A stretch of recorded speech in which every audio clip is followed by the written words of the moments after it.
Yeah, last time was very interesting, especially towards the end, because we had a mission where you guys, after sort of mending fences with the UPP, you all, started the mission at Torn Prime to help a Colony M and deal with a local insurrection.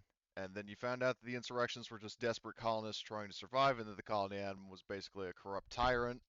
Um, and after going to his office, Evelyn, hacked into his, well, at least as an NPC, hacked into his computer, uh, found concrete proof of his, misdeeds, and then the second she found that out, Gunny whipped out his fucking Magnum pistol and put it to the guy's head. Um, I should have just pulled the trigger. It would have been easier. um, which resulted naturally in a skirmish with the cops. And the good news is, I mean, you did have, proof of his misdeeds, and the situation was able to be mended with Becker's help. Um, and he paid you as compensation for the fact that Suarez didn't. So where we pick up with now, before getting into the to the mission, is there anything anybody else wants to do?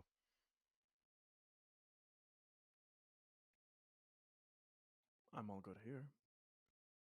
Um, let me see. No, that's group loot. Oh yeah. Before we go, oh, never mind. I have machine gunner. Never mind. Do you have heavy weapons, Tyler? Do you want that or something? No. I want more dice. Well, yeah. Heavy weapons would give So you we more can dice. get more misses. The more dice, the less hits you get.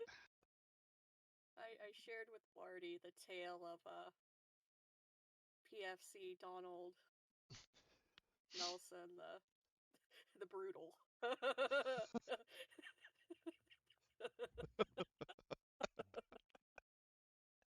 So yeah. uh, If there's a way to get more dice, I well, want to know well, the about thing it. is that Nelson is basically Martin, but with an oversized head, because he has, I think, pretty much the same dice pool you do. Oh, okay. So it's not like Okay. he has a competitive edge against you. Um, What about our anyways, stress level? yeah, your stress would be completely gone by this point, Okay. for all players. Resetting to 0. Okay, so during this kind of lull in the action, Gunny actually, are you the type to regularly check like communication logs, like email and stuff like that? For myself, Yeah, as well as like any it would. crew invites or anything like that. I'm guessing the AI would flag it for me, right? Yeah, because basically you get a mother like you got mail notification. Yeah. Um, so you actually receive a network message, and interestingly enough, it's from the United Nations. And to be clear, it's a legitimate message, not a scam. Okay. So, assuming you open it, the message reads as follows: Dear Captain Armel, I am Governor Kolwa Abantu, I'll put that name in the chat, of the United Nations Interstellament Corps, uh, which, as I said, just for clarity for any viewers as well as the players, from here on out, I'm just referring them as the UNSC. You can refer them as the United Nations, the Interstellar Settlement Corps, the UNISC, whatever the hell you want. But I grew up playing Halo. That's all the answer you need. So I'm going to just put that in the Steel Talons chat. Anyway, your actions over the past year have not gone unnoticed by many major players in the Middle Heavens, including the UN. I have been placed in charge of a significantly important colonization and humanitarian aid mission that would benefit from additional security personnel, and you and your Steel Talons seem like ideal candidates. I would like to discuss this mission and my proposal in person if you are interested. You are hereby invited and given authorization to visit my office at the headquarters of the United Nations in New York City, and directions are left in the message.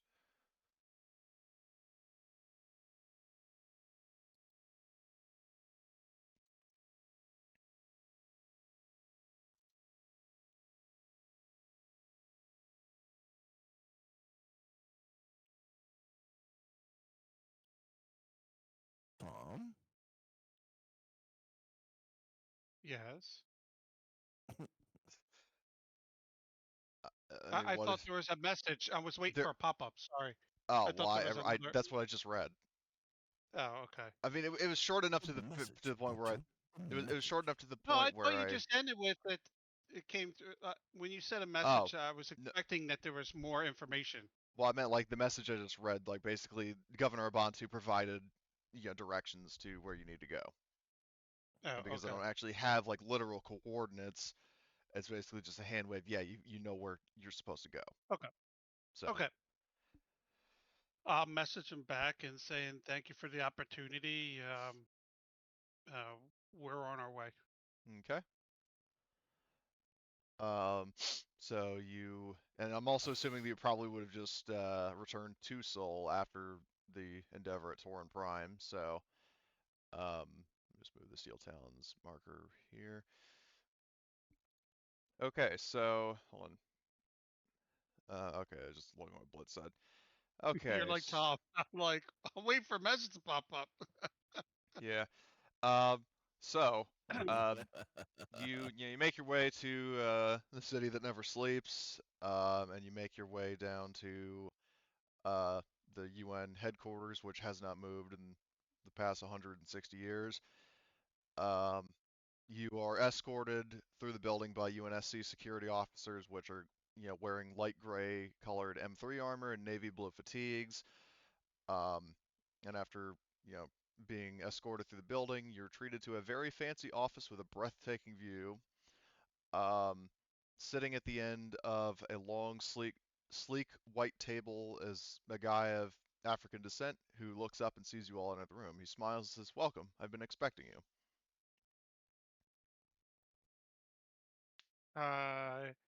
August looks around the room, shakes his head. It's nice to meet you. So he says, "Yes, likewise. And just for clarity, I am in fact Governor Abantu." And he says, "I presume then that you are Horgust." Yes, I am Horgus. Good to hear, he says. And then I guess I should ask, um, which, if any, other PCs are going to be present for the meeting? Because I mean, it's obviously not just Horgust All of us. who's okay. Yeah, I mean, if anybody who wants to come is welcome. So We'll be there. okay. Yep. Well, thank you. I mean, thank you. Um, so um, so after exchanging pleasantries and like presumably getting the I'm so and so from each PC, so Bantu gets down business. He gives a primer on the mission. He says that he's been assigned to command a multinational, multi-corporation expedition called the Great Mother Mission. He says that the objective of the mission is twofold. One priority is to give the various warring factions a cause to unite under, which ties into the other priority, which is a mission to bring the far spinward colonies back into humanity's sphere of influence under the authority of the UNSC.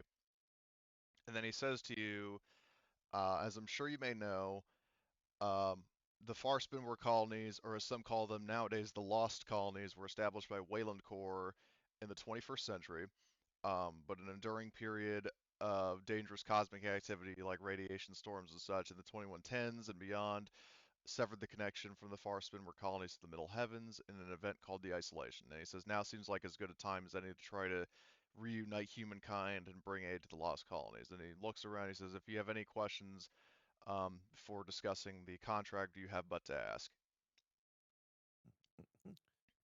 Oh, unite humanity once again. The Emperor of Mankind, right in front of us. Well, this guy isn't actually the leader of the UN. He's just a governor of the UN. It was a Warhammer joke. Oh, well, I don't play Warhammer, so I'm not a. Never mind. What do we know about these war factions? Like, how many are there? What basic as players do we know? Anything? If not, then I ask. Well, so by warring factions, he's talking about like the main powers in the Middle Heavens, notably the Three World Empire, the United Americas, and the UPP. Um, just the past few years alone have seen, lots and lots of conflict. I mean, there was just a second frontier war not that long ago, um, as well as, so two frontier wars within the past like 2 years, and plenty of other conflicts since then. It's mostly been between um, the United Americas and UPP, but the Three World Empire lately has been dealing with a breakaway state, and the breakaway state in question has existed for about like a year or so, called NAPRO, which stands for the New Albion Protectorate. So the Empire has been at odds with NAPRO, and the UA and the UPP have been enemies for decades, and also High Bloods. Howdy. Just for context, you guys are meeting with a United Nations official about your next mission. Um, but yeah, the governor explains, to Horkus when you ask, like, you've got the UA and the UPP who are at each other's throats, constantly. The Empire, the Three World Empire, has been, feuding with NAPRO. There's been a bit of tension between the UA and the Three World Empire, etc. So he figures that, giving everybody like a singular cause to unite under might actually help things. So everybody's coming together in this group and going to Yes, these with the outer one worlds. exception, at least in terms of governments, the one exception is the Independent Core System colonies, the ICSC, because, I mean, they're core systems colonies. They don't really have any stake in, the far spinward colonies. Um, he does note the fact that he says, I have done, a bit of research, because like he said, he's well aware of your crew, and he says, like, he, needs to be, like, he feels the need to be transparent about the fact. He says, courtesy of how their predecessor, or one of the two predecessors, had such involvement over the Lost Colonies, Wayland Yutani is part of the mission, but they are not the ones calling the shots. And what are they bringing to the table on this mission? He says that, in terms of their offer, he says after, a string of, you know, like PR disasters, notably the whole thing with, Dr. Hemlock and the Bioweapons Division. Um, he says that as a gesture of good faith, and really, I mean, he doesn't use this phrase, but sort of in terms of like financially and PR, it's kind of their last stand, or their final shot, however you want to phrase it, that they funded quite a lot of the mission. Like, for example, um, he brings up the fact that like the main SEVs, Magellan class like exploration vehicles, were donated by the company, um, and some other, like, they've made a couple other contributions that were definitely not cheap. Um, but I mean, he emphasizes again that this mission, like in terms of the hierarchy of things, which we'll get into more later, Governor Abantu has the ultimate say on anything that goes on during the mission. Like Wayland Yutani does have a corporate representative as part of the kind of council of members on the Great Mother mission, and he says there are other smaller corporations like Hyperdyne and stuff like that as part of the mission. Um, but he wanted you to be aware of that ahead of time in case it's a deal breaker. Okay. So what do we know about the colonies at this point? Is there still communications with them? Has No. anybody been out there? He says that I mean, there are Wayland Corporation files, and like which were later updated obviously to be Wayland Yutani files, um, that they have records of where things were, like, you know, prior to the isolation. Like, so in terms of like populations, the names of the colonies, where they're located, what their main sort of gimmick was, like some colonies were military outposts, some were research stations, some were mining colonies, that kind of thing. So there's basic information on each colony, like statistics and such, but that information may not be entirely up to date. Okay. And why are all the three factions at this point deciding this is something they all should be doing together, and why would the other two be giving up their rights to colonize it themselves? When you say the other two giving up the rights to colonize, what do you mean? Isn't there three main factions that are going? Yes. So USC is one, right? Well, so you've got the Three World Empire, the UPP, and the United Americas. The United America is what I'm talking about. Isn't that? Aren't they part of the nations, right? Like, sorry, Like I'm. part of the United Nations? Is the United Nations still a neutral element? Yes.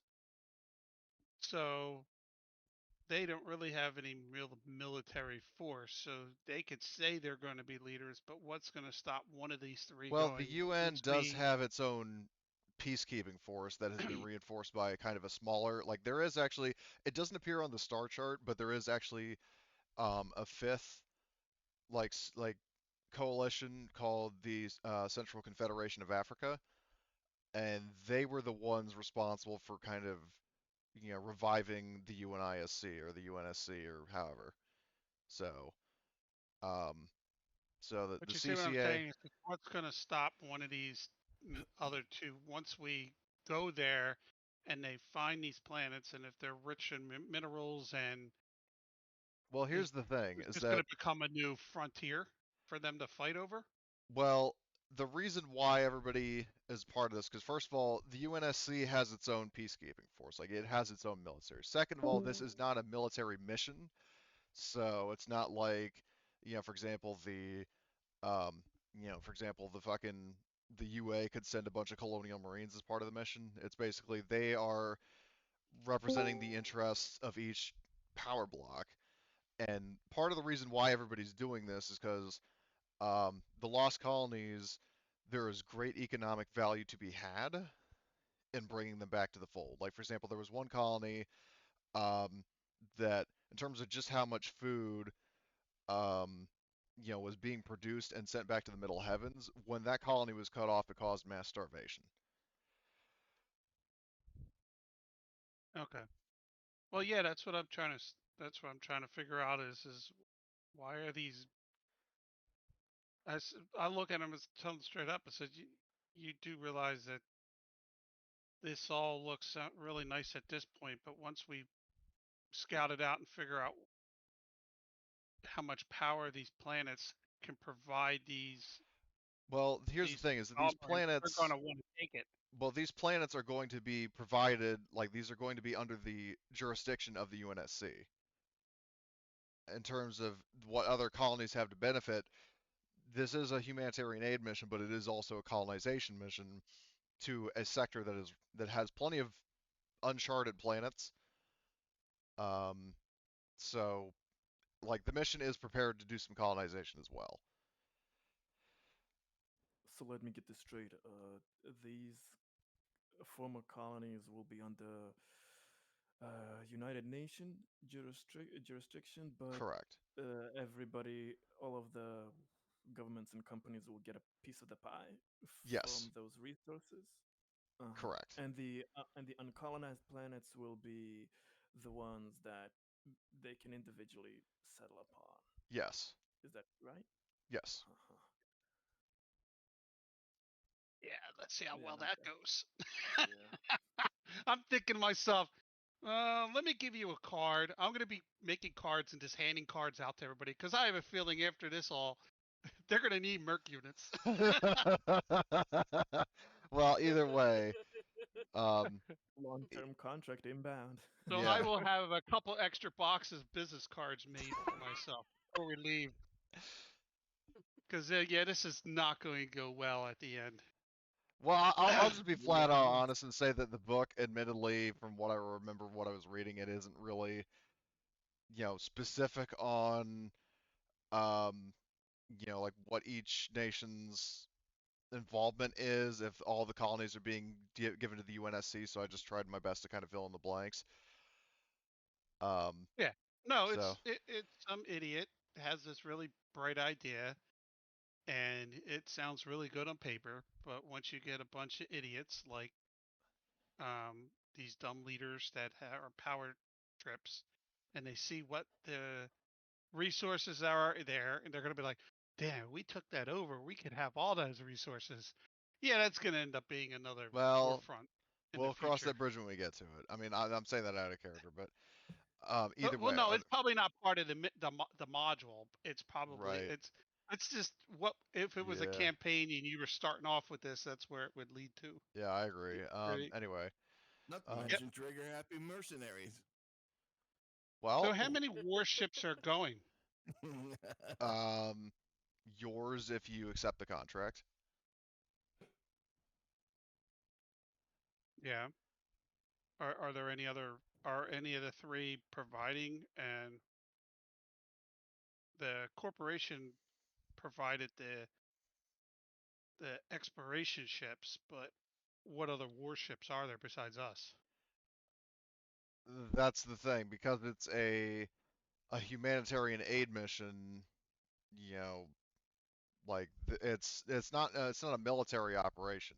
There is a peacekeeping force, a security detail, and you're being hired to supplement it. Oh, okay. That's what I was Because trying to figure out. part of the reason, I mean, going back to what your concerns is, that's another reason why, you know, like if each faction brought like a warship, then that could potentially be used either against each other or against the colony ship, which I mean it would this be peace, more. Pardon? this peacekeeping force. How large is it, and how well armed will they be? So the peacekeeping force consists of several dozen UN hired like contractors um, who serve the orders of the UNSC rather than any of the power blocks. In terms of armaments, Mm-hmm. they're not exactly armed as heavily as your troops. They basically have like storm rifles, shotguns, etc. Like kind of standardish small arms, albeit very high-end small arms. But they're not like a heavily militarized force. Is there any way that we can convince them to bring a little bit more guns? I mean, again, that's why you're being hired. So Oh, basically, great. nobody will be able to screw us over theoretically. We are we are independent, so we're the only ones who are allowed to Yeah, actually or help. get going Uh, armed. 2 words: space beast. Yeah, because Well, the thing is, we would be actual under the UNC, right? yeah, So because we would you're, be UNC peacekeeping forces pretty much. yeah, like you're the appeal of you, in addition to having your own ship and having being an independent crew, is that you don't, I mean, at least from the governor's perspective, based on your actions, because like he said, he's definitely kind of kept tabs on what you guys have been doing as a crew, is that you don't have any kind of underlying loyalty to any particular power block. Like, for example, you're not specifically like UPP sympathizers who we'd expect to take the side of the UPP in a dispute. I mean, obviously you've got UPP crew members or like people hailing from like Germany, the Netherlands, Poland, etc. Um, but you're kind of equal opportunity in terms of what you do if for work. So We're not.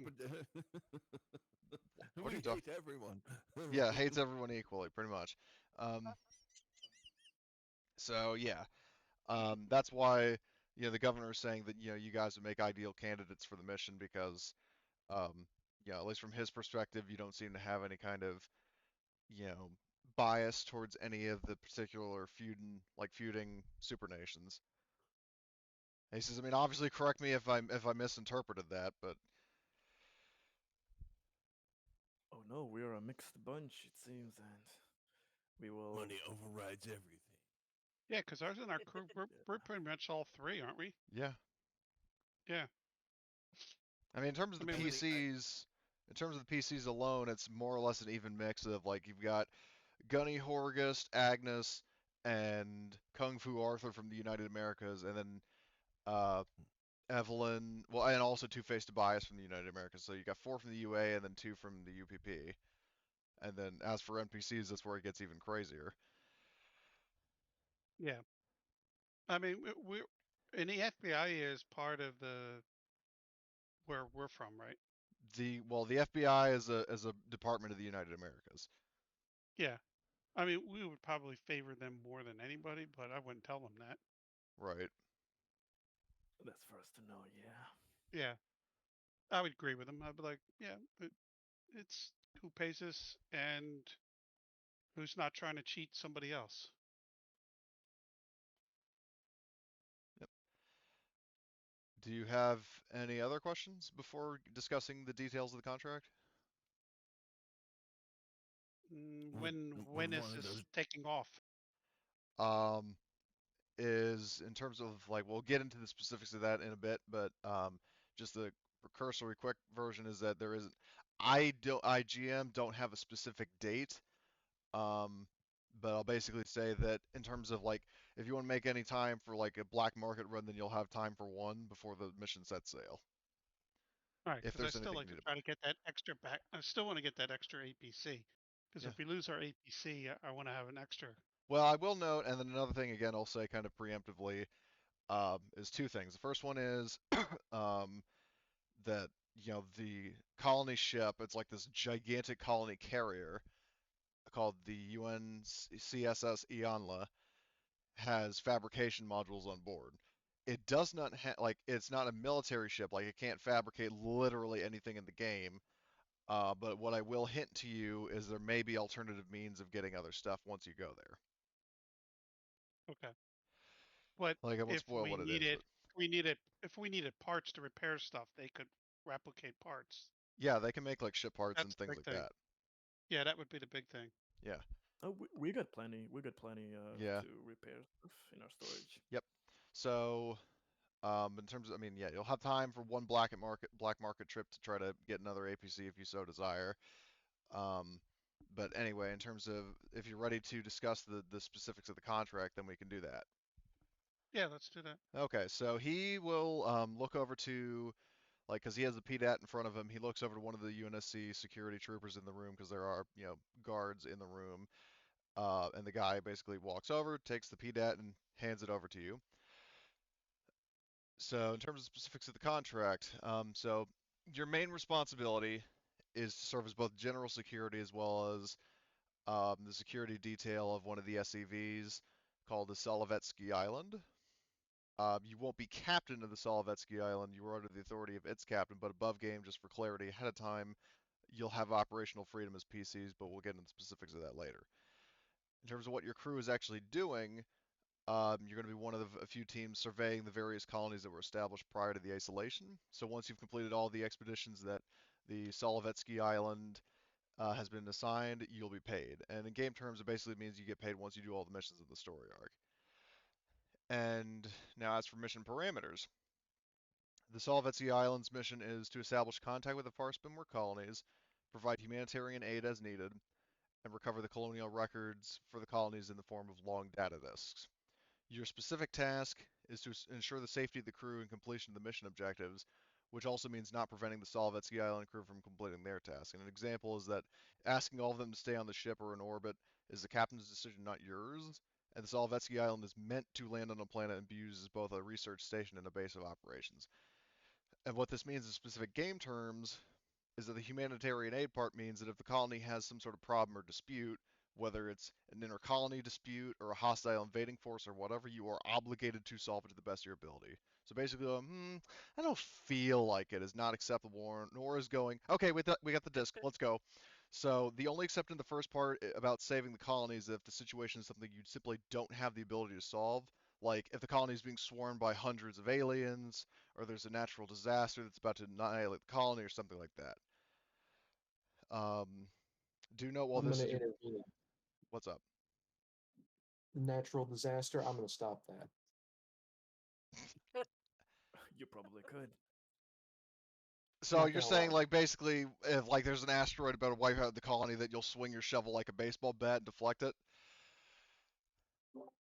Yeah, something like that. We'll build a ramp, but I forget what movie that was. I'm gonna build a ramp so the explosion goes through the ramp and then away or something. I forget what damn movie that was. You gonna Arthur build could a then put ramp up into I the think it was like sky, the new then drive the Voyager or some AT into bullshit. it. Arthur could do it even if he had minus dice. So who makes that declaration on what we can handle, what we can't handle? Who makes that declaration? Out of character, that would be well, I mean, I guess in character would be the captain, but I mean, but I will say that, in game, that would be largely because basically, I'll just say this ahead of time, the captain is going to appoint you as like his field commander, like his ambassador out in the field. Um, he's not going to chime in much.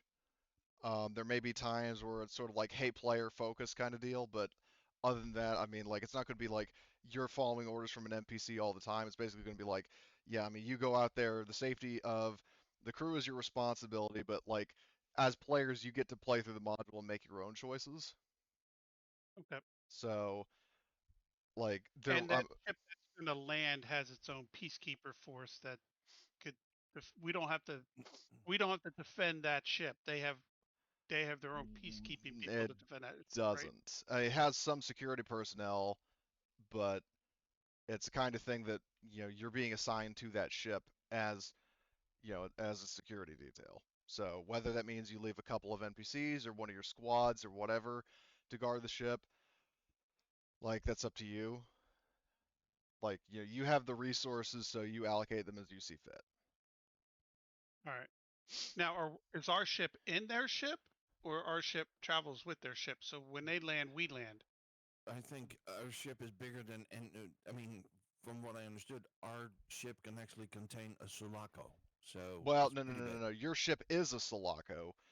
Their ship is a Oh. Prometheus. Their ship can land inside of your ship. Oh, okay. So they're Oh like yeah. the Joker, Yeah, whatever is it's there. it's larger than the Joker's Wild, but smaller than the Avalanos. Oh, okay. Sorry. Okay. So so Okay. the Solovetsky Island is, I mean, like, obviously during space flight you can have the Solovetsky Island within the Avalanos, but when it comes to a mission, like the Solovetsky Island is going to land on the surface of a planet because that's what's meant to do. Okay.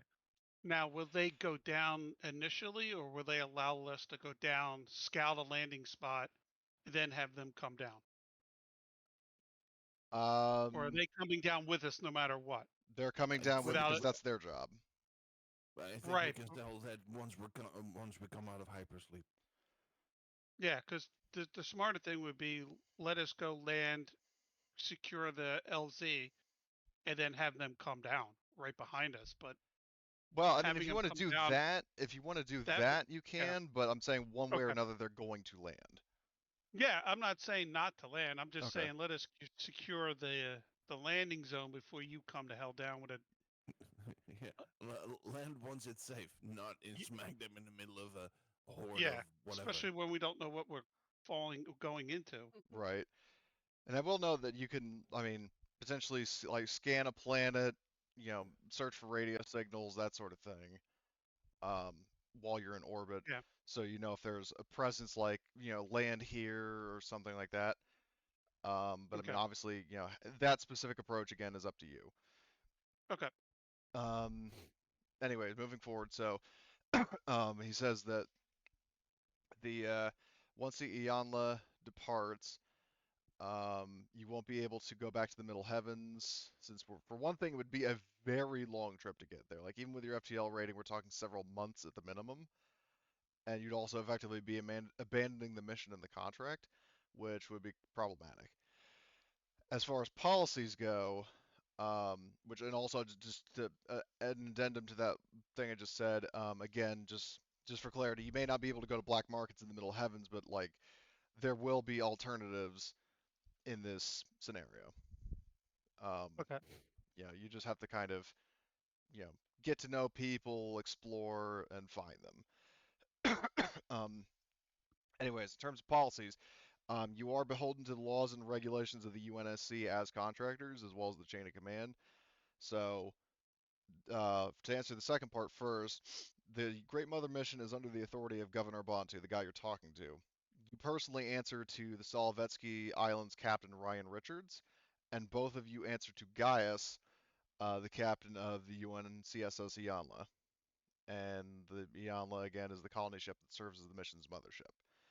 And to be clear what laws and regulations entails, it means you're here to provide humanitarian aid, not to loot, plunder, and kill anyone who so much as mildly slights you. Damn it, no war crimes. Yeah, Hint. yeah, you'll be under surveillance of various methods, whether from having Solovetsky Island personnel alongside you or helmet camera footage being broadcast to the Solovetsky Island for supervision so the captain and crew know what's going on. So play by the rules. That said, if you are in a situation where somebody starts shooting at you, or especially one of the people you're meant to protect, you're perfectly justified to retaliate. Because basically the general idea is that you're peacekeepers, not soldiers, although as a bit of a GM whisper, there will be plenty of things for you to shoot at, especially the further we get into the arc. And per the the original agreement, the Then I payment, know what to do. Then I know what to do. dare I ask Buy what? a bit more ammo. And payment-wise, again, you're looking at a payment of $20 million once the mission is complete. And how many missions does the contract actually state that we have to complete? Well, I mean, just above game, I'll just say this. There are 5 missions in a finale. Okay. Um, Mm. and basically after going over all that stuff, um, the governor says, "Are there any other questions about about the contract or the mission itself?" Yeah, what kind of um what's the word I'm looking for? So the only thing I worry about is being the only warship. If we come across any other warships, we're going to have to engage, which could put additional cost on our ship. Any damage caused by it to our ship or fighting, defending the fleet, I would like that added as a reimbursement to make those repairs. Of course. Okay. Because he basically says, like, I mean, as long as it's not a case of where you deliberately pick a fight with somebody and then get your ass kicked. Like, if like, there's a fleet of, like, raiders or something like that that attack your ship and you have to, kill them to protect the Solovetsky Island, then you will be repaired free of charge. Like, any damage that the ship takes, well, that either ship takes, whether it's the Avalanus or the Solovetsky Island, repairs are on Or the the house, Joker. basically. Or Yeah, the or the Joker, Joker. because the Joker fights too. Yeah, well, I mean, either way, all of Okay. your ships, basically it's all expenses paid on repairs. Sounds good. So, if there are, Do you guys have any questions? yeah, Yeah, can I buy more ammo? you don't need to. Your ship is stocked. Oh, okay. Like basically, I you just want are. Sorry. just want to make sure. Yeah. That's all. Because Tom way back when bought like an ammo press, so you're basically limited by the amount of reloads you can carry on your person. Okay. The only we could run on is heavy stuff like missiles and grenades and things like that. That's not just ammo. Yeah, Well, though for again, sure, I it's will hint at the fact that there may be an alternate method of procuring those. Yep. So, final call if there are any other questions from any of the other PCs.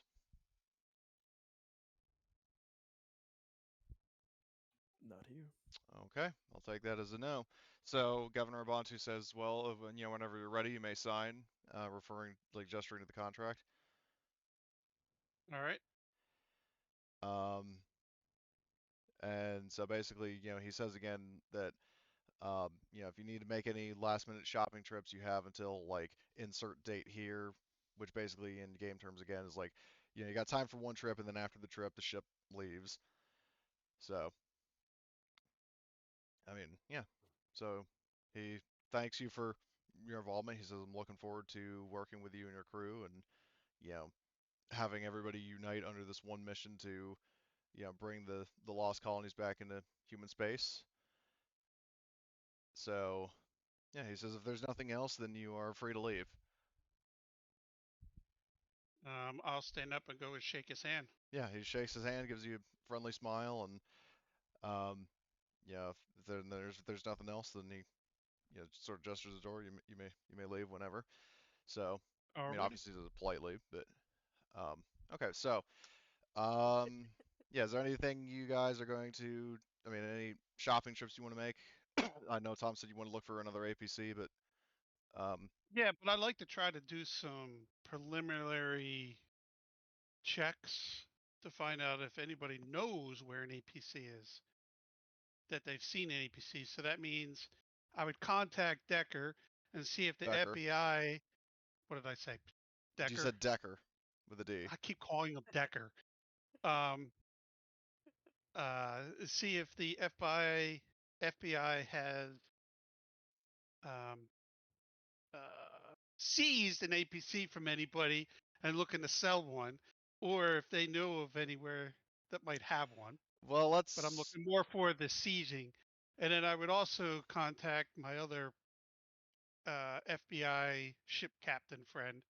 I forget her name, and see Shelby. if she's been to any and see if she's been to any black markets that has seen an APC. I will say, well, first of all, I'll say be sure to roll the manual dice, not the alien dice, but we're going to have an opposed manipulation against Becker.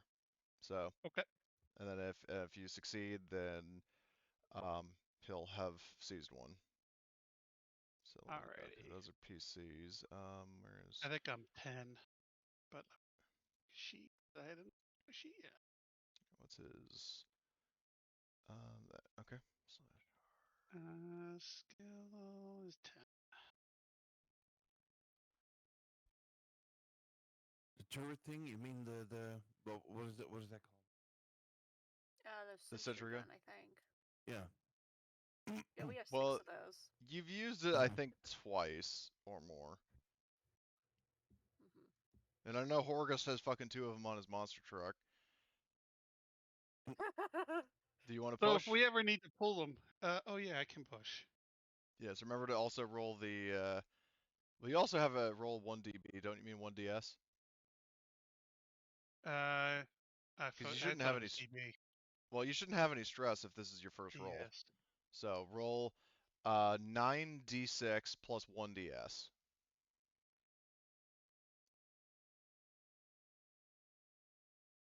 Okay. Do you want to push a second time, or do you want to leave it at that? What do I have for successes? I've got. You have 2 so far. Oh yeah, let's push again. So that'll be 8d6 and 2 Yeah. Ooh. Okay, so that's a Oh, total of this- 4 successes. All right, that's as best as I can get. Yep, and Becker only got 1, so yes. He said that there was a rogue mercenary unit that turned out to be rogue Colonial Marines that basically went AWOL.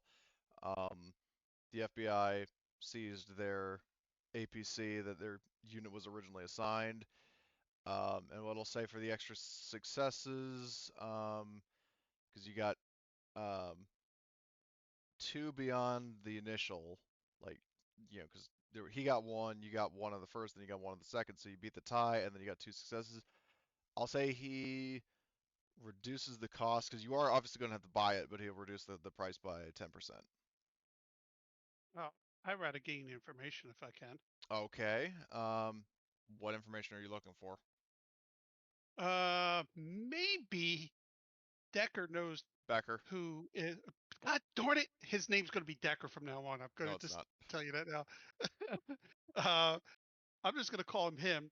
He might know who's leading the USC side of this mission, and I could get a connection with him.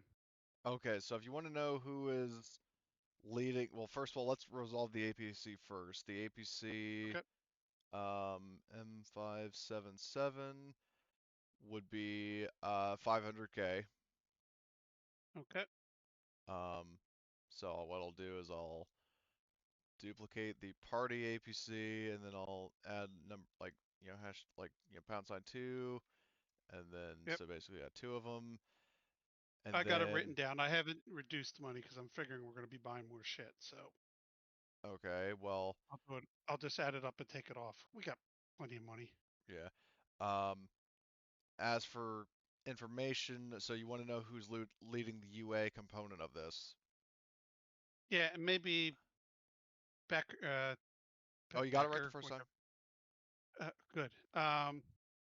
Maybe he actually knows him and makes a connection for me. Is what I'm looking for. So the person in charge of the hold on, oh, interesting. That NPC doesn't have fucking stats. That's weird. Or does she? No, she doesn't. That is fucking weird. Um, but the head, like the person overseeing the three world, or not the world empire, the UA component of the expedition is a woman named Valentina Baresi. Okay. Um, And where does she come from? Like, what's her specialty? What is she? I need to look into that. I don't remember off the top of my head. So hold on. Lost Worlds. Let's see. United Americas. The module does not specify her role, but I would say she's probably because I don't remember the United Americas government is basically an extension of the United States government. Um, hold on, let me just pull up the description of it in the GM guide for the players or the Well, rule I book. can make it easier. If she's not military, she's She's a not military. politician, She's a or is she a politician. governor? Okay. Okay.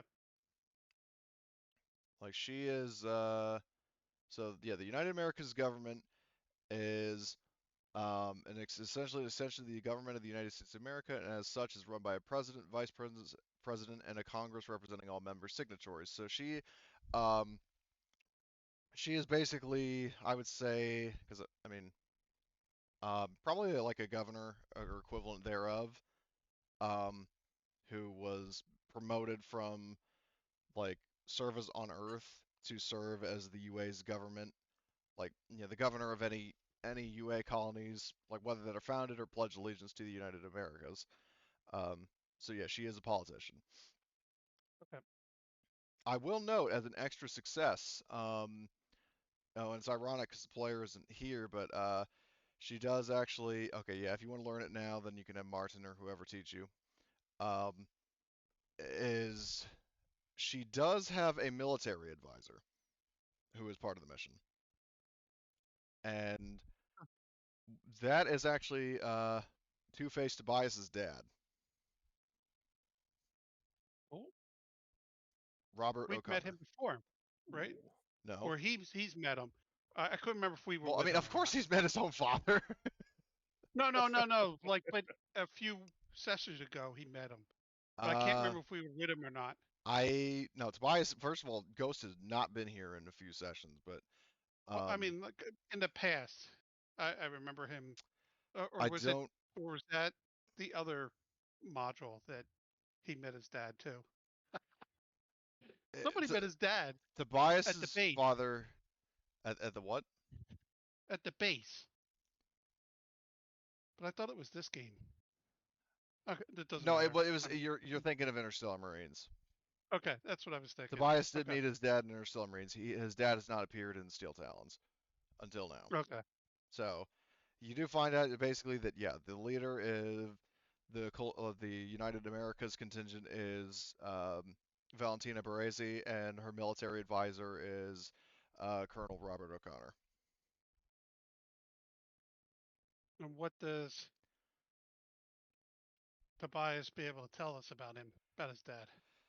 Um, I mean, that's kind of hard to answer given that Ghost has been as silent as the grave, and what he would actually say about his character's dad is kind of a toss-up. So I'm gonna abstain from answering that question for now. I mean, I'm Okay. assuming in Or you'll- character he probably tells you. I just don't know what he would say.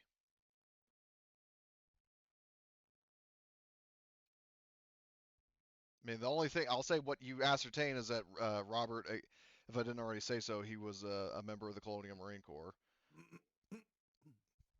Okay. Does he talk to his dad? Or are they like estranged? Again, I don't know. Okay. So, like, all the information you have right now is that you know that his dad is part of the mission, and that's all I'm going to get into now. Okay. But yeah, so you do get the names of the two major, like, I mean, they're not the only members of UA administration that are part of this mission. There are a bunch of like minor, like background characters, but I'm not going to have names or significance for those. But those are the two like main UA leaders. Like you've got the governor and then an advisor. Okay. Alrighty. So now that that little intel grab is out of the way, is anybody going to buy any other stuff? I'd like to pick up some more incinerator grenades What a surprise. because I'm running low. Burn, baby, burn. Didn't you buy a bunch during your off-screen like shopping trip?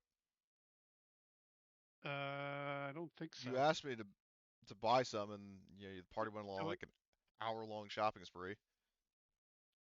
I think we did Uh, last time. Okay, then Let's. if we got them, then I'm not gonna Well, worry I'll about double it. I check just that. knew that. You have a total of 6, like 6 reloads worth of fire bombs. Yeah, we can always look for more of those. Those are always they're hard to find, so if we can find some, I'll take any. Are there any electroshock grenades in our inventory? I'm looking at it I right now. think. Let's see. You do not have any. We So, could buy some of those for the very rare non-lethal option. yep. Yep. So, what I'll do is hold on. I'm gonna refresh the UA black market. As a show of good faith this time, I'm not gonna make you roll to find it. But what I'm gonna do is roll. Let's see, roll all tables, add all items, and let's see, buy items. So, yeah, the good news they have both the G2s and the firebomb ammo. All right, we'll Right. take whatever they have. Okay, well, you need to make that change and automate the money, so it's at this black market here.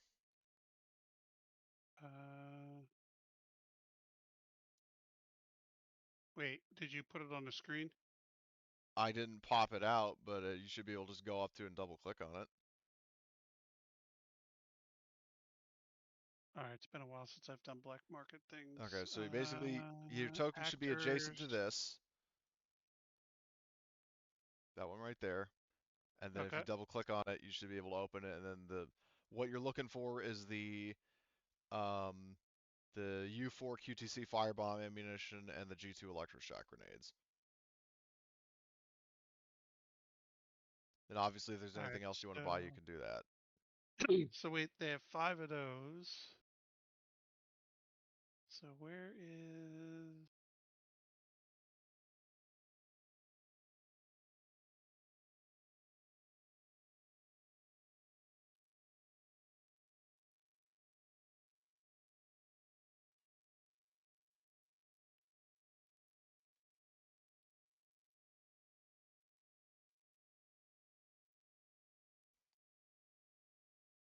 Okay. And so those would be 5.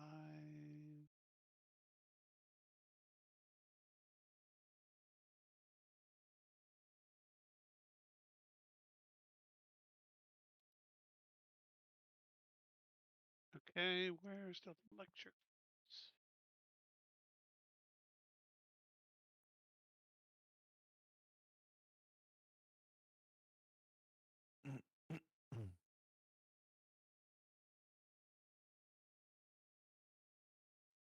Or those?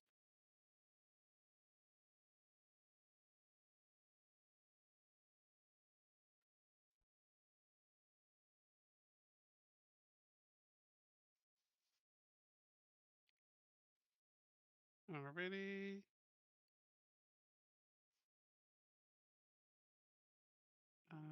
Anything else anybody want? That should be good enough. All of the other ammo we can get from our own ship, but this is, I think, all we need. Yeah, anything else anybody else see in there? Was there any nap leave? Well, remember we have it that you can get nap relief from your med bay, but I cap it as like you can't carry more than 3. Okay, cool. I So couldn't remember that one. I knew that one was. All right, so shot.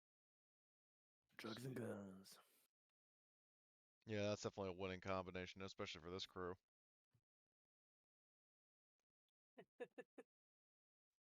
Oh, And dear. also, Emily, I saw what you asked about machine gunner, and like during this downtime, yes, you could get that from whoever has it.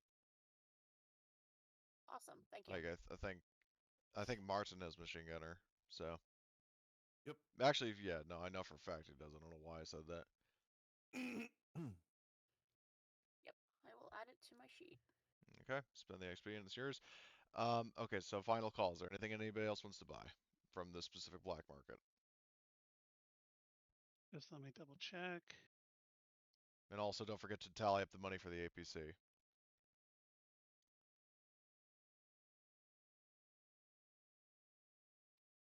Yep.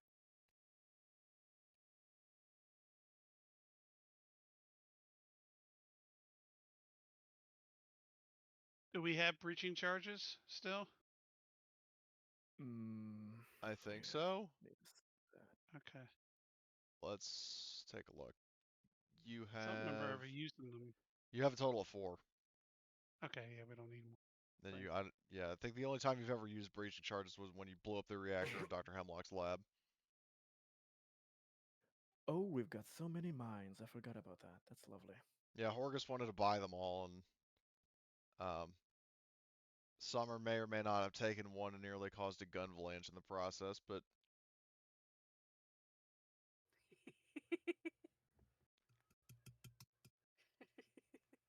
And our heavies all have their guns, right? We don't yeah. need incinerator units or You've got 11 RPG incinerator boosters or units. okay. And Already. RPGs, you've got 3 rocket launchers with 9 reloads. Alright, it should be good. Alright, I'm good. Yep. Okie doke. So, yeah, if there's nothing else, then you guys can begin your voyage into the wild black yonder. Just before we go into cryostasis for the journey, uh, Agnes will gossip a little with the PCs and NPCs about his time during at Erebos Station. The classical, he heard from a friend who heard from a friend that, well, from prisoner who heard from prisoner, but that there are sometimes rumors and stories about some lonely ships, sometimes pirates, sometimes just people wanting to strike lucky scavenger vehicles that try to go out further than colonized space, and especially to that farther outreaches. He kind of remembers that he heard sometimes somebody mention the 20 parsec limit, so he remembers that very few of those ships ever came back by legend, at least. Maybe they just ghost ship tales, but there was also this legend of a very covert UA ship, and that when people came back from it, they all had their memories wiped, and of course, how would anybody know of that? The guy probably was just making shit up that was telling me that, but there are lots of strange stories. So it's good that we're going in prepared.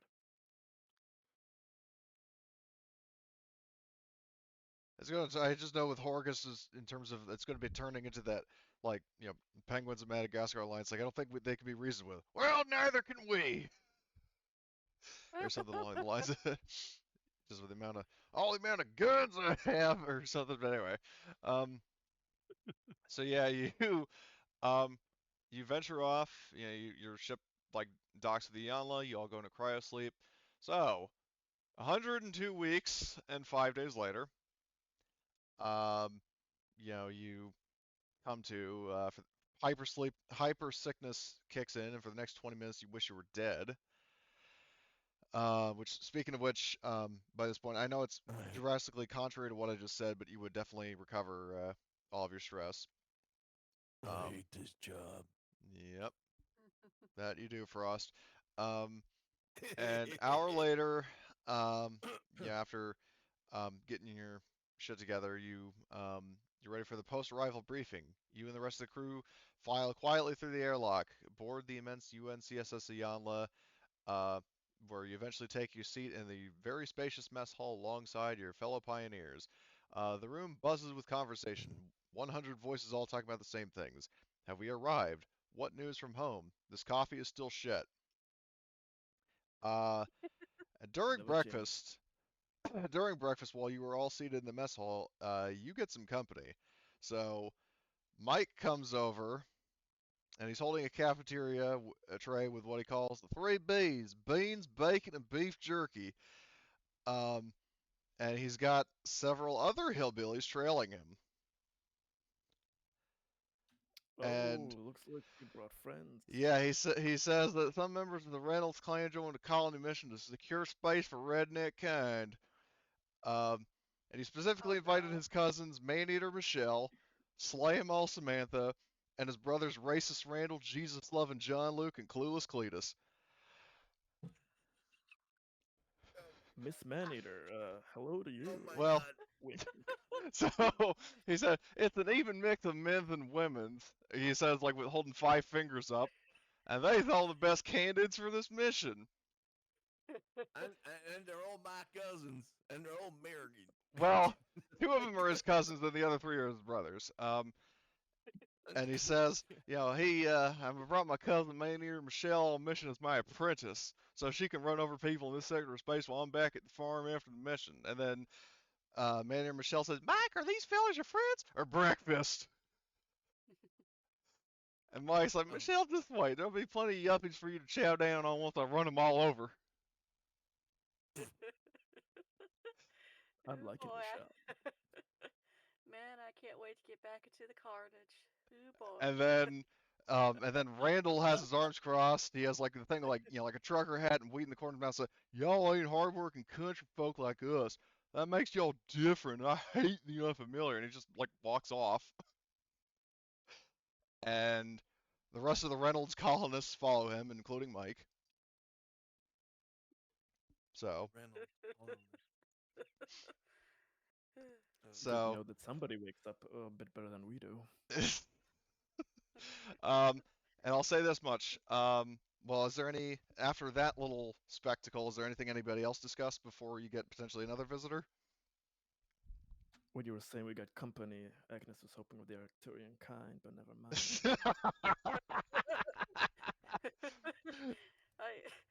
Evelyn, I'll make the comment of like, man, I didn't realize there were more of them. I thought those were just hyperbole. Holy shit. Miss Maneater don't This is seem too real. bad. They do move in herds. Well, The yeah, only 'cause good thing is I didn't see his woman there, so that's probably a good thing.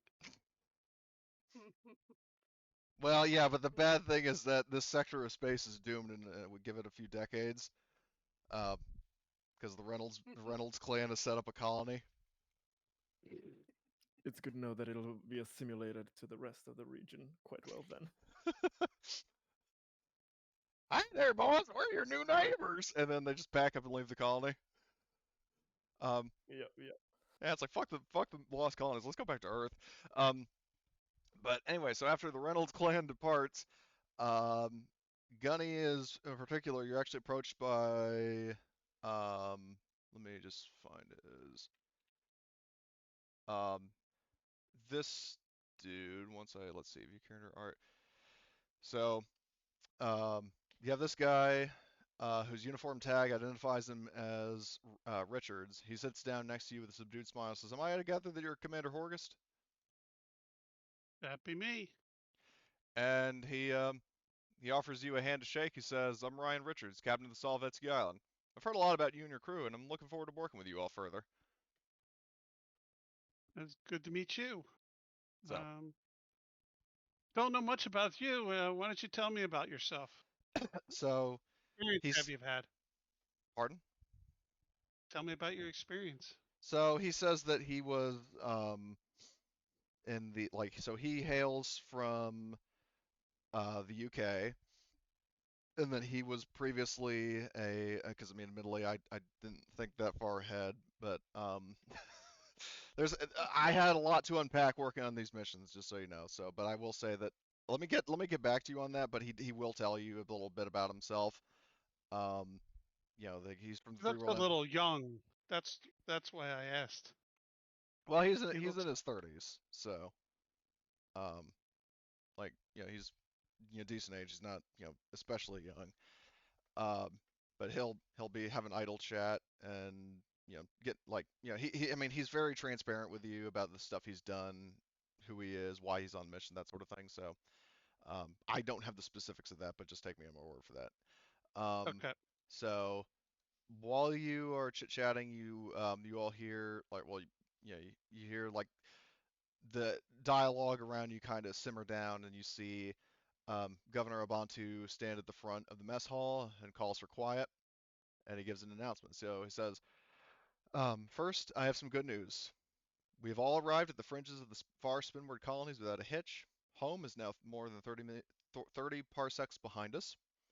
Um, but talking of home, I want to stress that the political stupidities of our governments do not change the situation here. We are a United Nations expedition and have a mission to fulfill for the good of humankind, so leave your petty political rivalries back in the Middle Heavens. And talking of bad news, we have not picked up any signals, as we had hoped we might. What this says about the fates of the people out here, we won't know until we explore.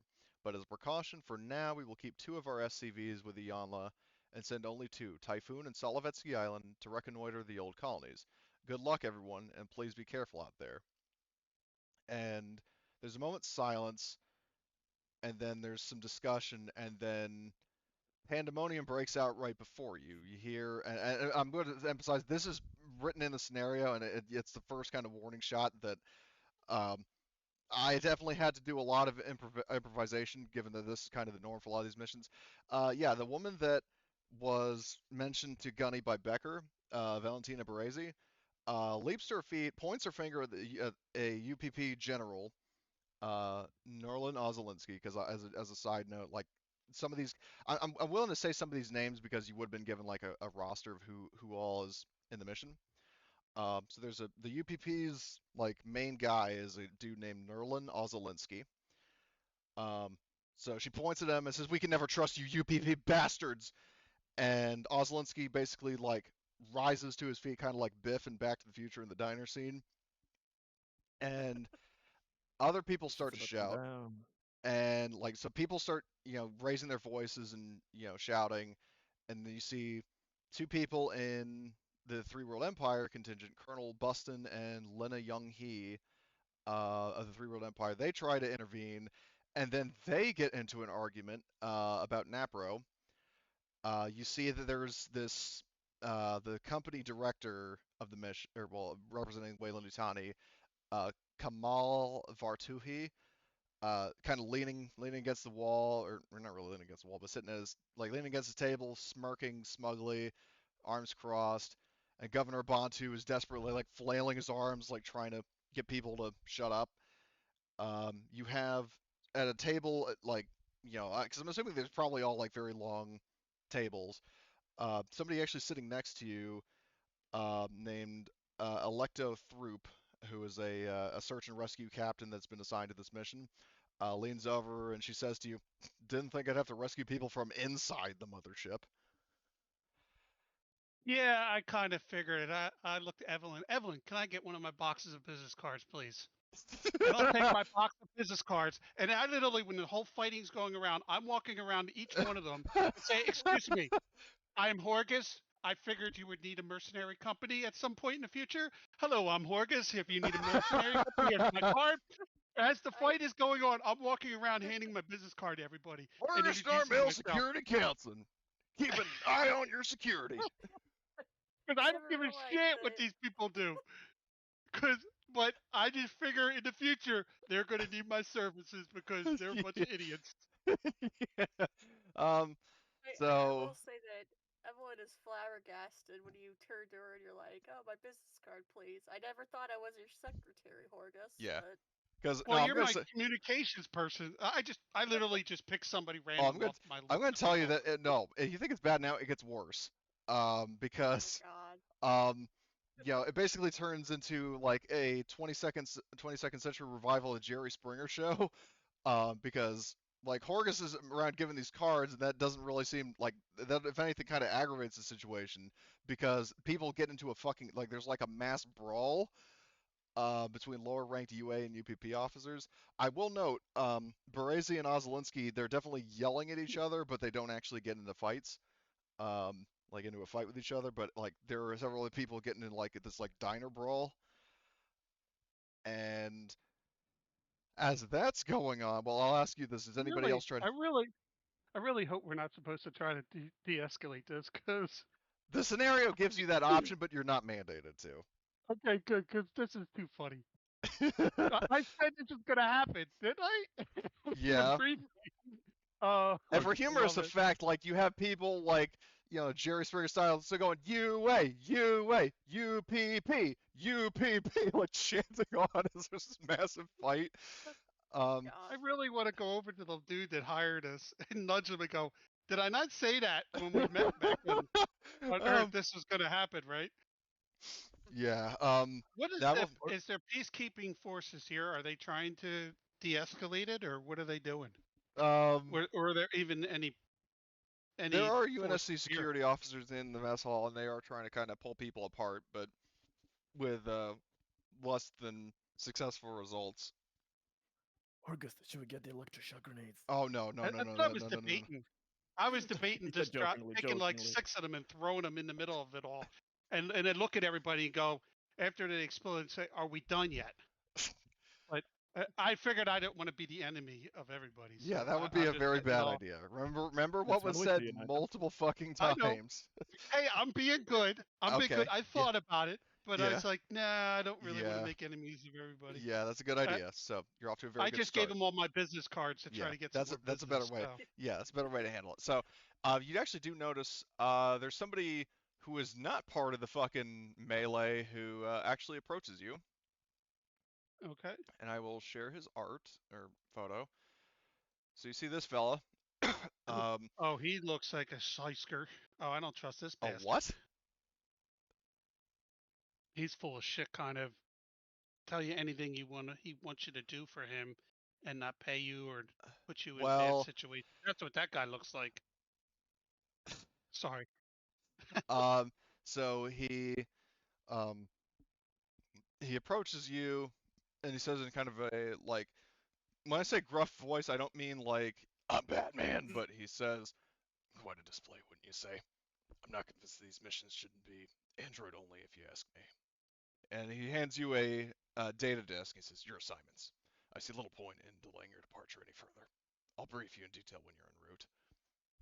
But do I at least know who he is? Yes, this is Gaius, captain of the Ayala. This was the one that you were told about by Abantu. Oh, great. The guy leading us looks like a shyster. Okay, great. I look at him and say, "Oh, good luck with this crap while we're going." And I'll wave the team over and say, "Let's go." Yeah, and he, before you leave, Gaius, says to you the fact that it's like, yeah, I'll certainly have my hands full. Like he says as his eyes wander over towards the Jerry episode that's going on in the background. So, okay, so you guys all, I'm assuming, after breakfast and brawling, you make your way aboard the well, my question for for Gunny is, so obviously the Avalanus would be docked with the Eola. Would you have had the Solovetsky Island dock in the Avalonis before leaving, or would you have had it part of the whatchamacallit, like docked on the ship as well? I would have probably have it docked on the ship Okay. during transport, and then they can move into us now because we have Okay. that new bay, so they can have the new bay. Right. So, yeah. So, like, as you are going to the Avalanos and getting it warmed up, the hangar bay doors like open and the Solovetsky Island lands within. The Solovetsky Island is the same class. Well, it's a descendant of the same class of ship as the Prometheus, so externally looks basically the same. Um, and you have when you board, you see a bunch of people. Uh, well, do you go into the hangar to observe it, or are you going to just stay at the bridge of the Avalonis? No, we'd probably be all grouped together, looking at the disc and looking what our mission is, while Yep. there's idiots are Yeah. getting put on the ship. I mean, I send my security robots to organize them and get them where they need to be. Yeah. Because you do have a bunch of people. Um, you recognize like from the like dossier, like the crew manifest, of who all some of these people are. Um, like you do have whatchamacallit, let's see, Solovetsky Island crew. Like for example, you've met Captain Richards, but some other people of note. Let's see, there is a security officer named Hamida Amir, the negotiator Megan Buckley, a mechanic named, or actually, is he a mechanic? No, he's a pilot, named Andy Dudgeon, nicknamed Dudge, and a mechanic named Koblenz, and so on. Like and then there's a bunch of like no-namer scientists and so on. The ship actually has two working Joes as like assistant mechanics. Okay. But yeah, so you see all these crew members pile in, uh, and I guess you all make your way to the briefing room. Yeah, our Yeah. team goes to the briefing room to figure out what's on the desk and what we're Well, doing. I mean, do you invite the Solovetsky Island crew as well? Not yet. Let's find out. Let's talk ourselves, and then we'll invite their captain to join us. Okay. Well, like I said, Since they have to fly over, get on our ship, and get unloaded and then brought up, by then we should have initially read the thing and have a few minutes to discuss before he shows up. okay. Well, like I said, so Or the whoever. planet you're going to, the condensed version is, um, you are going to a planet called, or based on the one that the majority of the players voted for, as in like everybody voted for this mission. You're going to May Outpost on the planet Koi 610.01. This outpost was originally a Three World Empire Royal Marine Commando base, with, according to Wayland Corporation files, nearly a billion inhabitants as of 2100. Okay. As for a more detailed briefing, I mean, again, Gaius, the captain, said that he was going to give you a more thorough briefing, like as once you set sail. Okay. And I will note So in this sector of space, which first of all, I'll move us over to the map. So move us to Forest Member Colonies. Configure, make sure that token vision isn't fucking turned on. We can see. I Yeah, can see good. at least. All right, good. So I'll say that in terms of the distances between these colonies, this is going to be a unique case where I'll say, especially with the speed of your ship, that you don't need to go to cryosleep for the transit time. So you can basically just, like, the distance is such that you don't really have to worry about like NDDs. Mhm. okay. So, um, And so nobody else is traveling with us, right? It's just our ship, right? it's just your ship, and you've got the Solovetsky Island within. Inside. Yep. Okay. So once we know where we're going, I'll message Mac and say, Mac, make a coordinates here, and once the ship is on board, let's start moving that way. Affirmative, sir. And speaking of which, May Outpost is here. Okay. Yep, the And where are closest we one. at? That has not been established. I would assume probably here. Yeah, if this is, Okay. like quote unquote south, and you were heading quote unquote north, aka spinward, then You should probably put an icon there because that's where our yeah, home. right. I'll do that. I'll get the Steel Talons token. Um, and I will paste that here. That way we always know where our home. Well, the colony fleet ship is. may move, but you'll always have coordinates to that. It's just that you're Okay. as starting out, you're right there. Okay. So, because basically I'm not really worried about NDDs in the sense that you've got an FTL rating of effectively 1. So, What are we talking? How long is it going to take to get there? FTL rating of 1 times the number of parsecs, 1, 2, 3, 4, 4 days. Okay. If you want to enter cryo, you can, but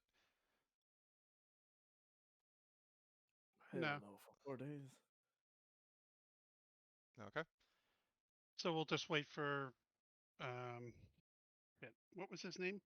Hartley, or not Hartley, that was the old name. I'm thinking the captain is Richards. Richards. We'll wait for Richards to get here and give us more information on what he knows.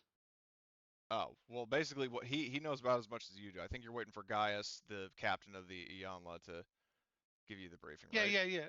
Yep. Okay. All Sorry. right. So basically, let's see. So let's go to the briefing in question. Oh, that's the wrong mission. So, okay. So, the briefing you give or the receive. So Gaius, gets on like video feed. And he says, your destination is May Outpost. Designation Koi 610.01. This is a three-world empire military base, first colonized in 2061 under the Wayland Corporation, then transferred to the Three-World Empire Authority on its establishment in 2088. The records suggest a population of 900 million people in 2100. Seems a bit steep to me. The colony was not just a Royal Marine base, it also had mining facilities to support an electronics production industry. The planet is highly volcanic, with considerable seismic activity and localized release of toxic gases, with a saline and caustic atmosphere. Basic maintenance costs for May Outpost were 3 times equivalent averages. It is also rather warm, average daytime temperatures of 33 Celsius and not dropping much lower at night. The year lasts 180 Earth days, and the day is 18 hours. At this point in its cycle, the planet should be approaching the winter equinox. And that is May Outpost. It'll be interesting to see how accurate these 2100 reports are. Remember, you are exploring and seeking to understand the current state of the colony, and will offer any humanitarian aid that will be required. If a three-world military empire or a three-world empire military authority still exists, you should have little trouble reincorporating them under official authority. We still need access to their long data disk so we can assess their long-term development, and I'm expecting, well, I mean, this is something that for Captain Richards, I'm expecting the usual colony potential report, industrial output, trade opportunities, political setup and stability, and any ad hoc opportunities. All the best, Solovetsky Island. Alrighty. So what he said about air. So the air is not breathable, or it's breathable but then could turn toxic depending on the volcanic activity. The latter. Like the air isn't such that like the quality is low, but it's not like uninhabitable to human life. Okay. At least from what I understand. Like, let's see. Yeah, the air is breathable, but pockets of toxic gas can emerge anywhere. That's the description, part of the description of the planet. So, Okay. okay. And So, if we hit a toxic pocket, um, we'd have sensors to know if we're getting if we're near a pocket that we could put oxygen on, or or is it just random and now make a save and let me double check. I think there is actually an event for that. Um, Question, Captain. Why don't we just go in our Eco 2s and use the air because there? it, because we'll run out of power because we've got the shittiest technology in the world that we'll be out of power. We'll be in the middle of a combat and you don't have to have make a power, you power have roll air supply. or air. Yeah. Because every Um, time you use your air, you have to roll, and there's a chance it goes away. Yeah, but I mean, isn't that any spacesuit? Uh, it happens way too fast in this game. do you want us to maybe pack like rebreather masks in that case, Tom? Or Horgust, I should say. Well, Characters. it's what I'm trying to figure out the rules of it. If we can pick up the pockets with sensors with something that could pick it up, then we don't need. We can when we need to go to oxygen. Well, what I'm But suggesting that you could do is maybe do. I'm thinking because there is a specific. Do you guys have? How many of you have Samani watches? The Samani E series watch. I do. I have one. So what I'll do to actually give the skill some use for the first time is I'm going to say I may ask for a survival roll at some point, and if you succeed, then you see it coming, and we'll have time to put on your helmets and do the air supply. But if you don't, then your characters are none the wiser, and then like a geyser could blast near you, and then you know the air would suck. Okay. So that's what I'll do, and I might need a reminder of that. But yeah, anybody with we've got at least 2 people with watches, so you should be insured against that. yeah, the Okay. one the rest of us. Yeah, because I mean And that's literally what they're for. if we suck in the toxic air, uh, what kind of medicine do we need to take to So get rid of it? basically anybody who breathes in like toxic gas suffers from hypoxia, um, which I need to double check where the thing on that is. Let me just look. That sounds like a Friday night to me. Where is? Okay, no, that's not where it is. Let me just search my PDF. Hold on. Okay. We Because have the the problem is I don't conditions remember where on it our is in the. main page, Pardon? but it doesn't say what it does. So There yeah, is we have a. Okay, hypoxia. Okay, so page 91. All right. So that's page 89. Hypoxia. Hypoxia affects a PC when they're in a low oxygen environment. It comes in 3 forms. Um, mild, severe, and extreme. When suffering hypoxia, a PC must make a stamina roll or suffer 1 point of damage. The frequency of the roll depends on the form of hypoxia being experienced. Mild is every shift, severe is every turn, extreme is every round. If you are broken through this damage, you fall into a coma and must make a death roll every turn until you die or given oxygen to breathe. Okay. So if I think it's smart to bring a rebreather, just in case. Rebreathers have air supply Um, though, just so you know. right. But it's a backup. So if we run out of air for our suit, we have a backup. Well, you can carry spare oxygen tanks. Right. But what I'm looking for is if we come across somebody that maybe needs oxygen, we can give them the rebreather. Okay, if you want to do that, you That's the way can. I'm looking. Then I would say a rebreather is something simple enough that your ship or the Solovetsky Island or both could have. So. Okay. Um, and I'll leave it up to you guys if you want to use your oxygen or not. Horgus won't, and rely on his survival, which probably sucks. But what is this survival? Yeah, I really suck.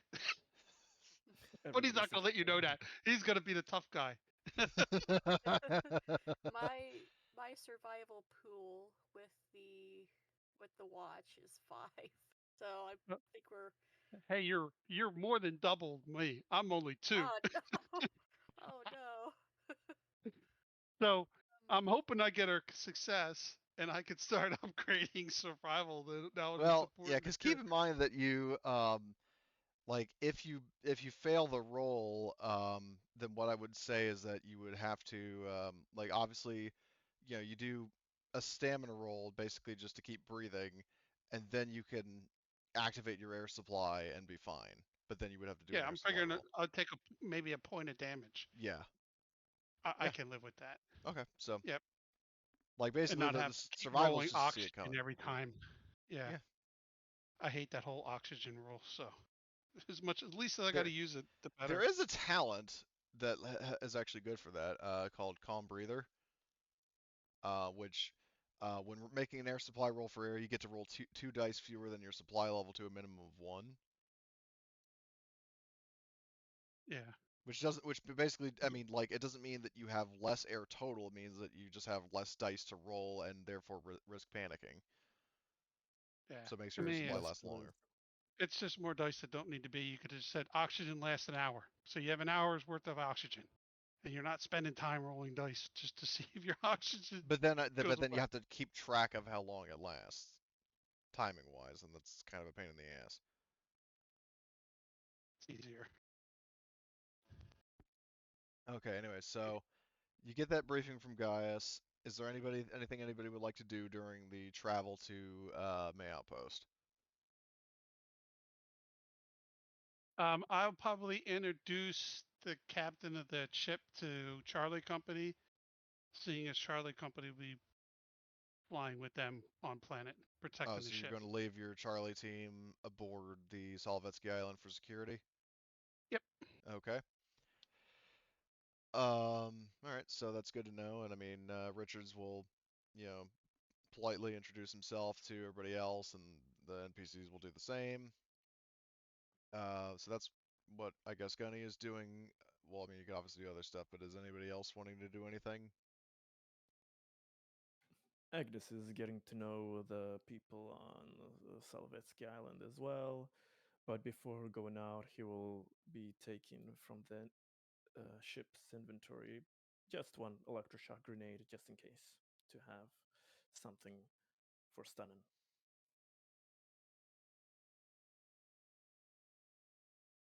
Horgus the dragon breathes fire at him as he guards his stash of gold, I mean guns. Don't worry, sir. I won't use it if I don't have to. So, I'll keep the baby safe. um, um, yeah, so anybody else gonna do anything in particular? Sorry, I was using the bathroom. Okay, Couldn't respond. But okay. Horgus doesn't mind. You could. I would suggest everybody carry one of each, at least a flamer and electric if you can, if you have the weight. So we can stun or we can burn them, depending on what we need. I can carry only one. Who feels like what? Should I do the burning or the stunning? Stunning on this kind of mission, I think stunning Yeah. is probably more important. Enough of us will have flamers. Yeah. Do you guys think that I'll need to bring the PR put uplink terminal with me on this mission, or no? Isn't that what links us from us to our ship? So Well, they that can. lets you remote pilot vehicles, including starships. Yeah.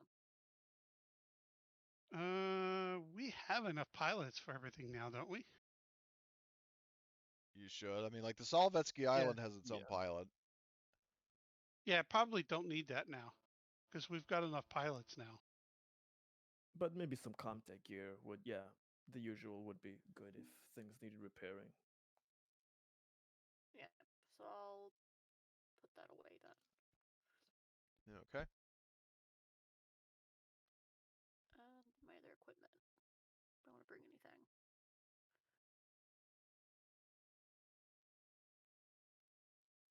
Yeah, because Beta will be our react team. Charlie will protect the other ship, and our robots protect the big ship. Okay.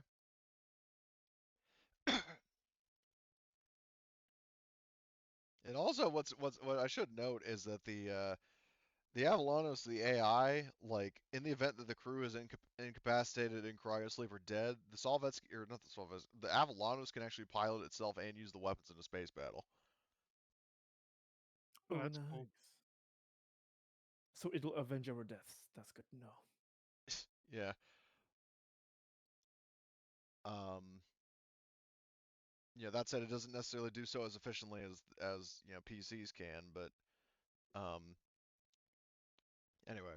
So um, yeah, do you want to just fast forward to reaching May Outpost?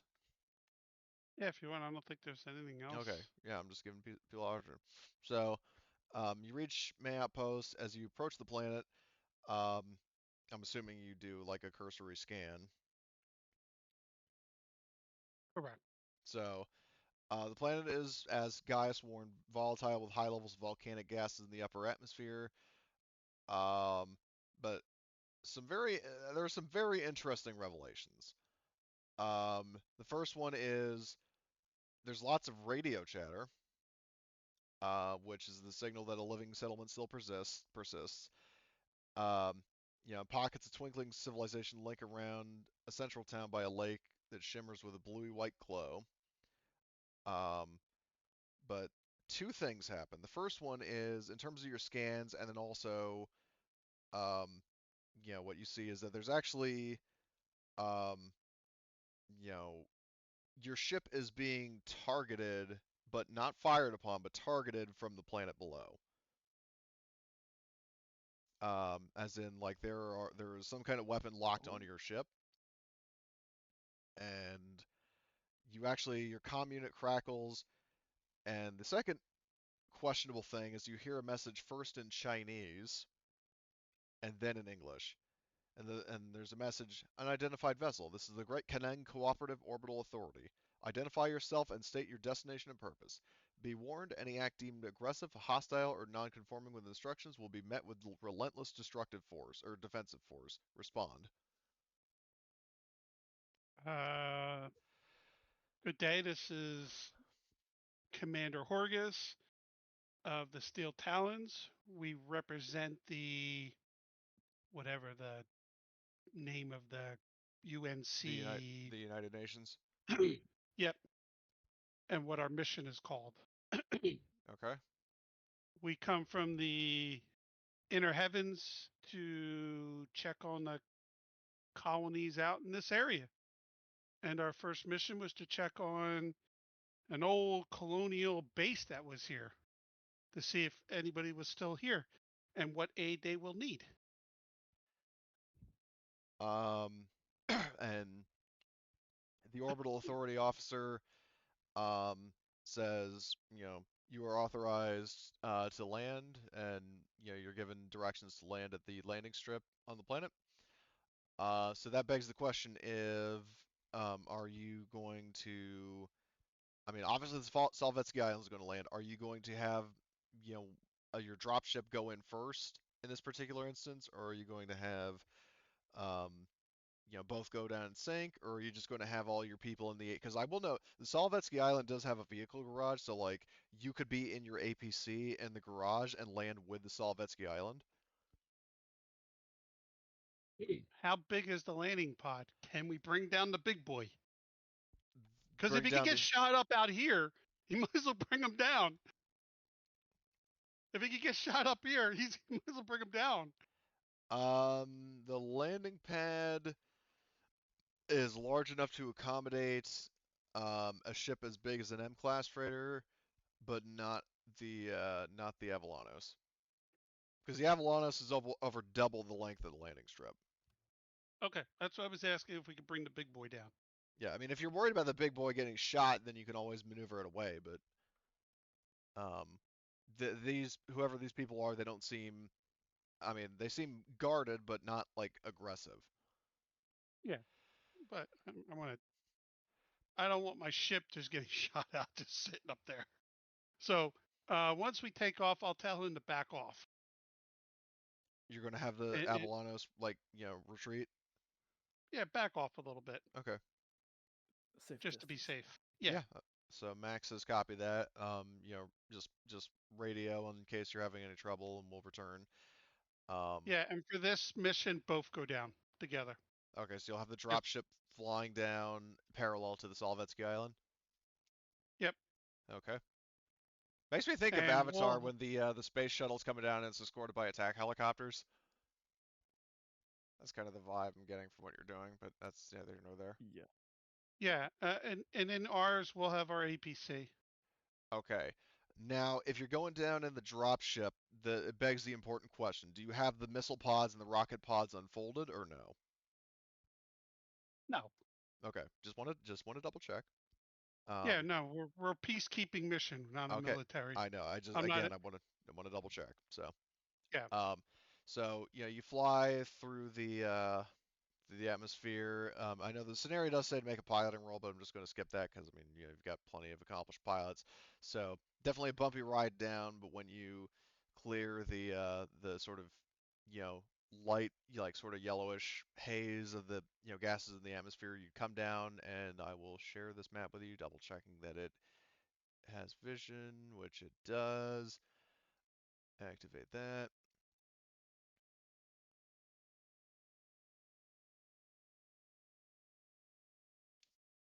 So I'll just wait for Arthur and yep, exactly. And then just need Blitz to connect. Well, actually, I think I could probably just describe what's going on. Okay, so yeah, so as you're entering the orbit, or entering, the colony in sight. So first of all, you do see what was locking onto you, like scattered around, um, this main district of the, oops, wrong tool. This main district of the colony. There are several towering BP-33 railgun turrets, which I would say that basically everybody in this crew would have some familiar, because all of you come from some sort of military background, Yeah. so you definitely recognize these things. And I'll say, in a meta sense, I'll just give you this information just so you know what you're dealing with. What what year were they manufactured? Good question, because the Colonial Marines manual doesn't specify, but Um, these railguns, just so you know, they count as heavy railguns. They do 5 damage to ships and 15 to aircraft.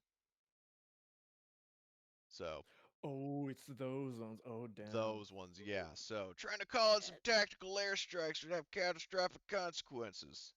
Just so it's clear. Um, and I will say that another thing you guys, especially Martin and Evelyn, would know is that these guns are not to be trifled with. Now, they are typically AI controlled, essentially like gigantic sentry guns that automatically target and fire at any craft that doesn't transmit a friendly code. But the fact that you haven't been TPK'd right here and now would suggest that the gun targeting you is controlled remotely. Just a little Mhm. bit of information that may or may not be relevant. Yeah, that's a little better. Yeah, How They're many still guns are there? different things, 4. but still. Four. These things are hella expensive and huge. How? I doubt that these were existed. I mean, fuck knows my military history, but I'm not sure they existed when the colony was being founded. How did they acquire these?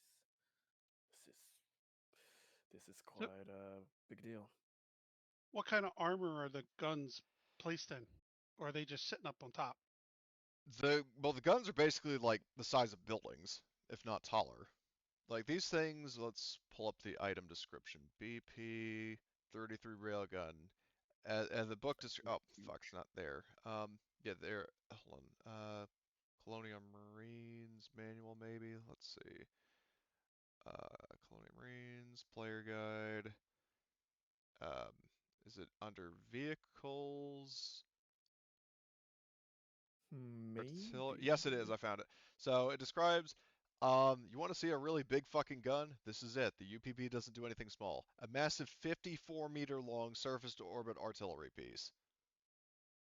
Nice. Can they be fit on ships? No. I mean, well, they can. It's called a heavy railgun. Oh, okay. Like you already like, yeah. If you want to get something like the like I said, these things stat wise are basically the same as the railguns on your ships, except these can actually per raw they can target aircraft as well and do absolutely catastrophic damage to them. Cool. So, and there are 4 of them, so that's why I'm saying like you definitely would not want to attack the guns in a gunship because then they will kill you. Um, so But yeah, these towering fucking railgun turrets. Because the fucking crazy thing is that I actually thought they were like 27 meters for some reason. That number was in my head. No, 54 meters. They're huge. That's stupid. That's crazy. That's for orbit. Yeah. Yeah, Yeah. it has to be able to shoot at ships in orbit. So okay, anyway. But yeah, so you are directed to one of these landing strips. Um, your dropship tagging along with Solvetsky Island. Solvetsky Island is like the whole Prometheus style touchdown, where like the engines sort of like brace the fall, and it kind of touches down, and um, and also I forgot to say this before that I wrote this in my notes kind of jokingly. A disclaimer to the players and audience that I'm uncultured swine and will hereby refer to the various languages of China as Chinese in a collective sense. Because I don't understand the difference between the language. I forget their names, and I doubt that it really matters much for the situation. Now, moving on. Um, so, another detail I will give is that currently, time of day wise, it is evening time. Like, it's not like necessarily sundown, but it's late in the day. Just so everybody knows. So, aboard the Solvetsky Island, I'll say this, that Hartley, or no, I keep calling him Hartley because I'm thinking of a different NPC. Richards will notify Gunny that he says that as our negotiator, Megan is going to be part of the shore party and Hamida Amir is going to be her bodyguard. Um, you obviously are responsible for the safety of both, but he's just letting you know that those two are going to be doing that. Okay, that's no So, problem. so, And we'll be her additional bodyguards. Charlie good. will stay on ship. All right, so Charlie stays on the ship, and then like you guys can touch down at the landing pad and then escort Buckley and Amir.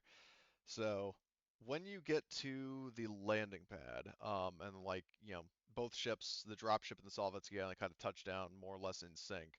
You see there are already some people down on the deck, but you have an Ox APC driving up to you, um, and there are so let's see. In terms of people who are getting out, you've got so basically everybody in quote unquote alpha team is on the dropship.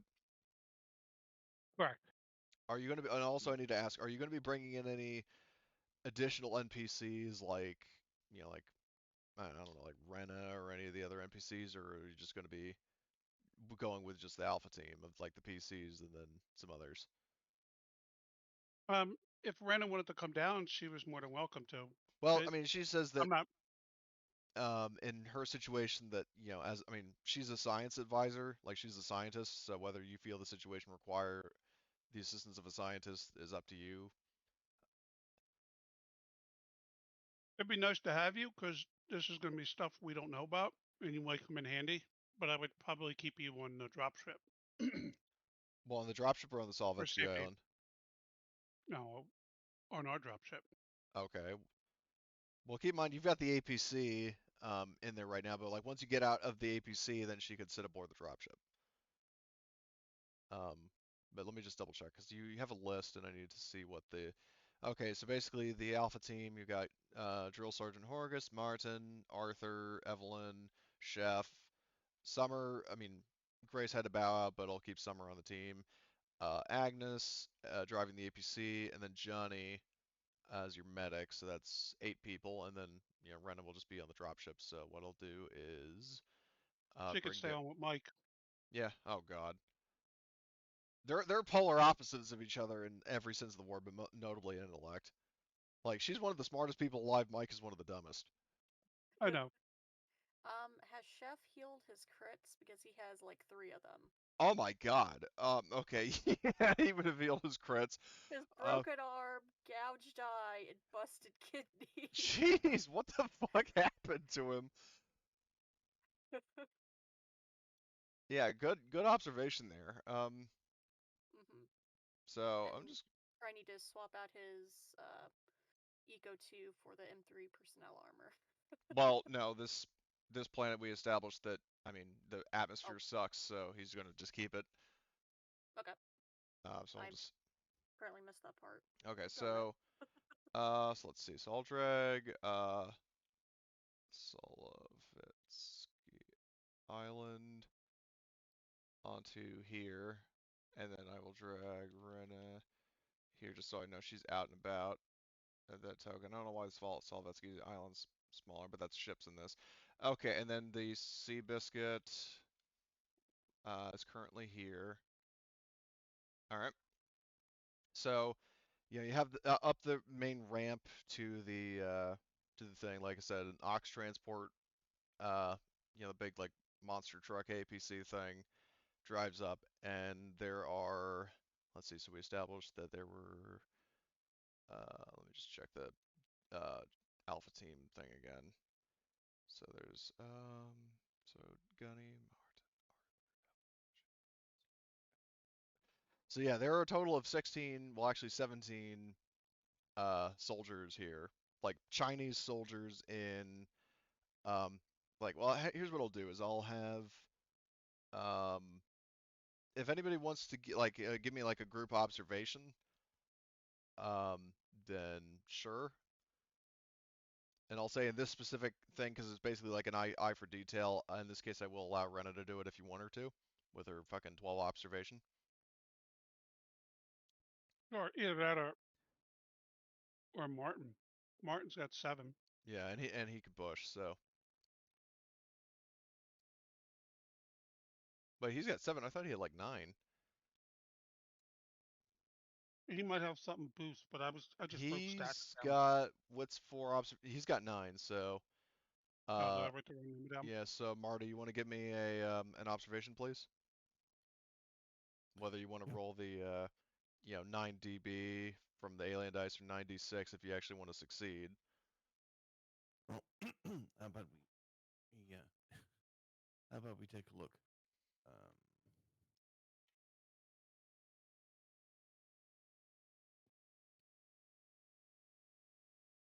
Observation? Yes, observation, no modifiers. Okay. Hey, Cody, can I roll also using my group psychology? Sure. Oh wow. Well, like I You're said, do kidding. you actually want to roll the Yeah, let's do that. yes, 9d6 in the chat? Um, and then I'm assuming that second roll was Gunny. Correct. What am I selecting on? Oh, I'm selecting on the ship. Sorry. Yeah. Success.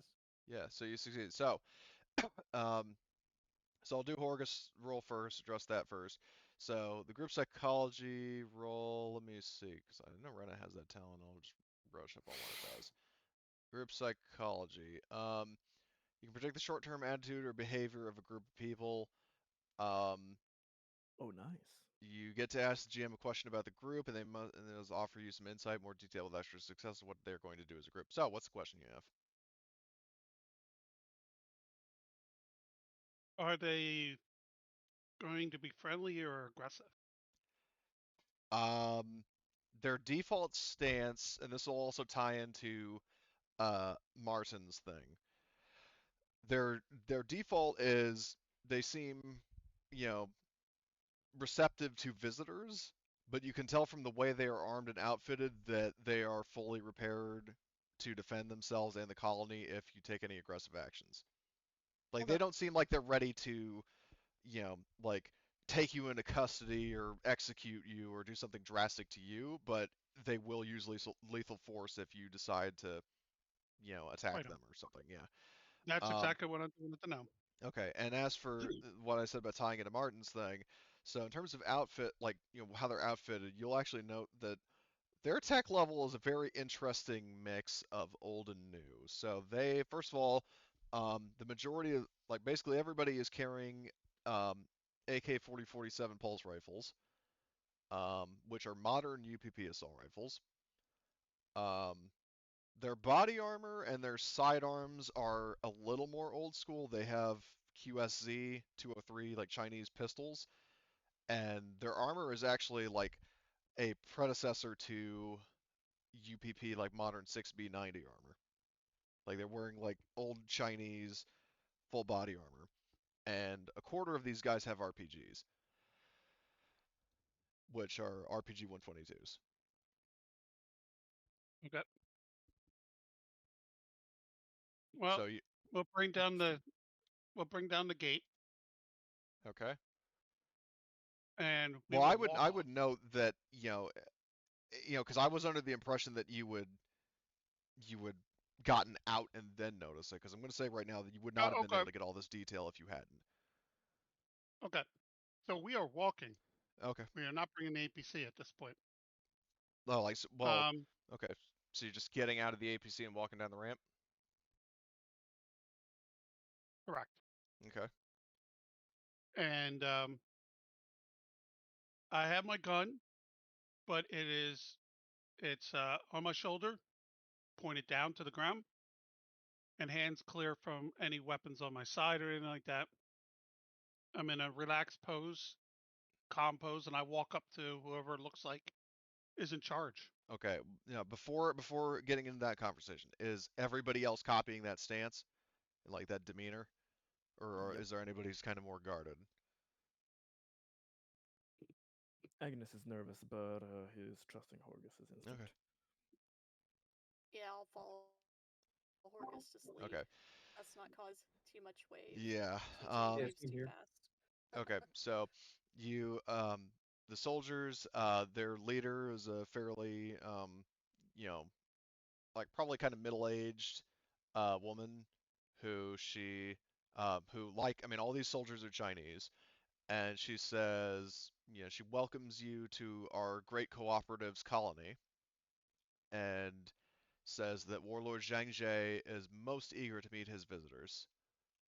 And she says that gesturing to the APC that we will gladly give you a ride to his office, but the caveat is that, just to be fully clear, you can have your weapons out and about in the colony, but any kind of weapons or things that could be used as weapon, i.e. shovels, are not allowed in his presence. The warlord's presence, that is. I understand. Understood. And she I asked does. her, does she need us to drive ourselves, or what is the customary procedure Well, here? she says that a combination of based on where the fact that you just got here, and also the fact that she and like I said, based on your observation role, she is being genuine here. That as honored guests, she says that as sort of the host, or at least representing the leader of the colony, that she says it would be disrespectful to not offer you a ride there. Um, and she also does clarify in terms of the weapon policy um, that because you are newcomers and your motives and allegiances have yet to be established, um, for his safety, that is the reason behind the warlord's decision that you disarm before entering his office. And she says that like that's I mean in terms of ascertaining motives and allegiances, that's why the warlord wishes to speak with you and ascertain if you are friends or foes. Okay. And complying with this policy is, I mean, a good way of establishing you as the former rather than the latter. Yeah.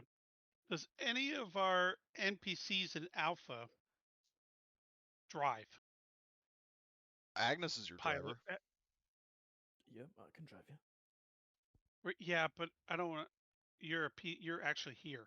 I'm talking the NPCs, because I was going to leave them with the APC, seeing as we just left our remote control back in the ship, so we can't remote control the APC to us. Well, So the problem is that in terms of NPCs, so you brought down, let's see, so Summer has agility 4 and no piloting. Technically, if memory serves, Two-Faced Tobias has some piloting. He has agility 5, piloting 2, so 7 total, and the APC all right, gives him +1. And he's not we'll here right leave now, him so here. okay.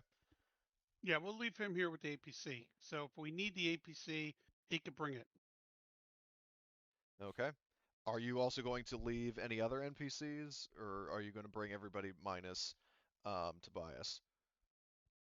We'll just bring everybody but Tobias. Okay. Well, who's our heavy gun? Do we have an NPC that's a heavy gunner?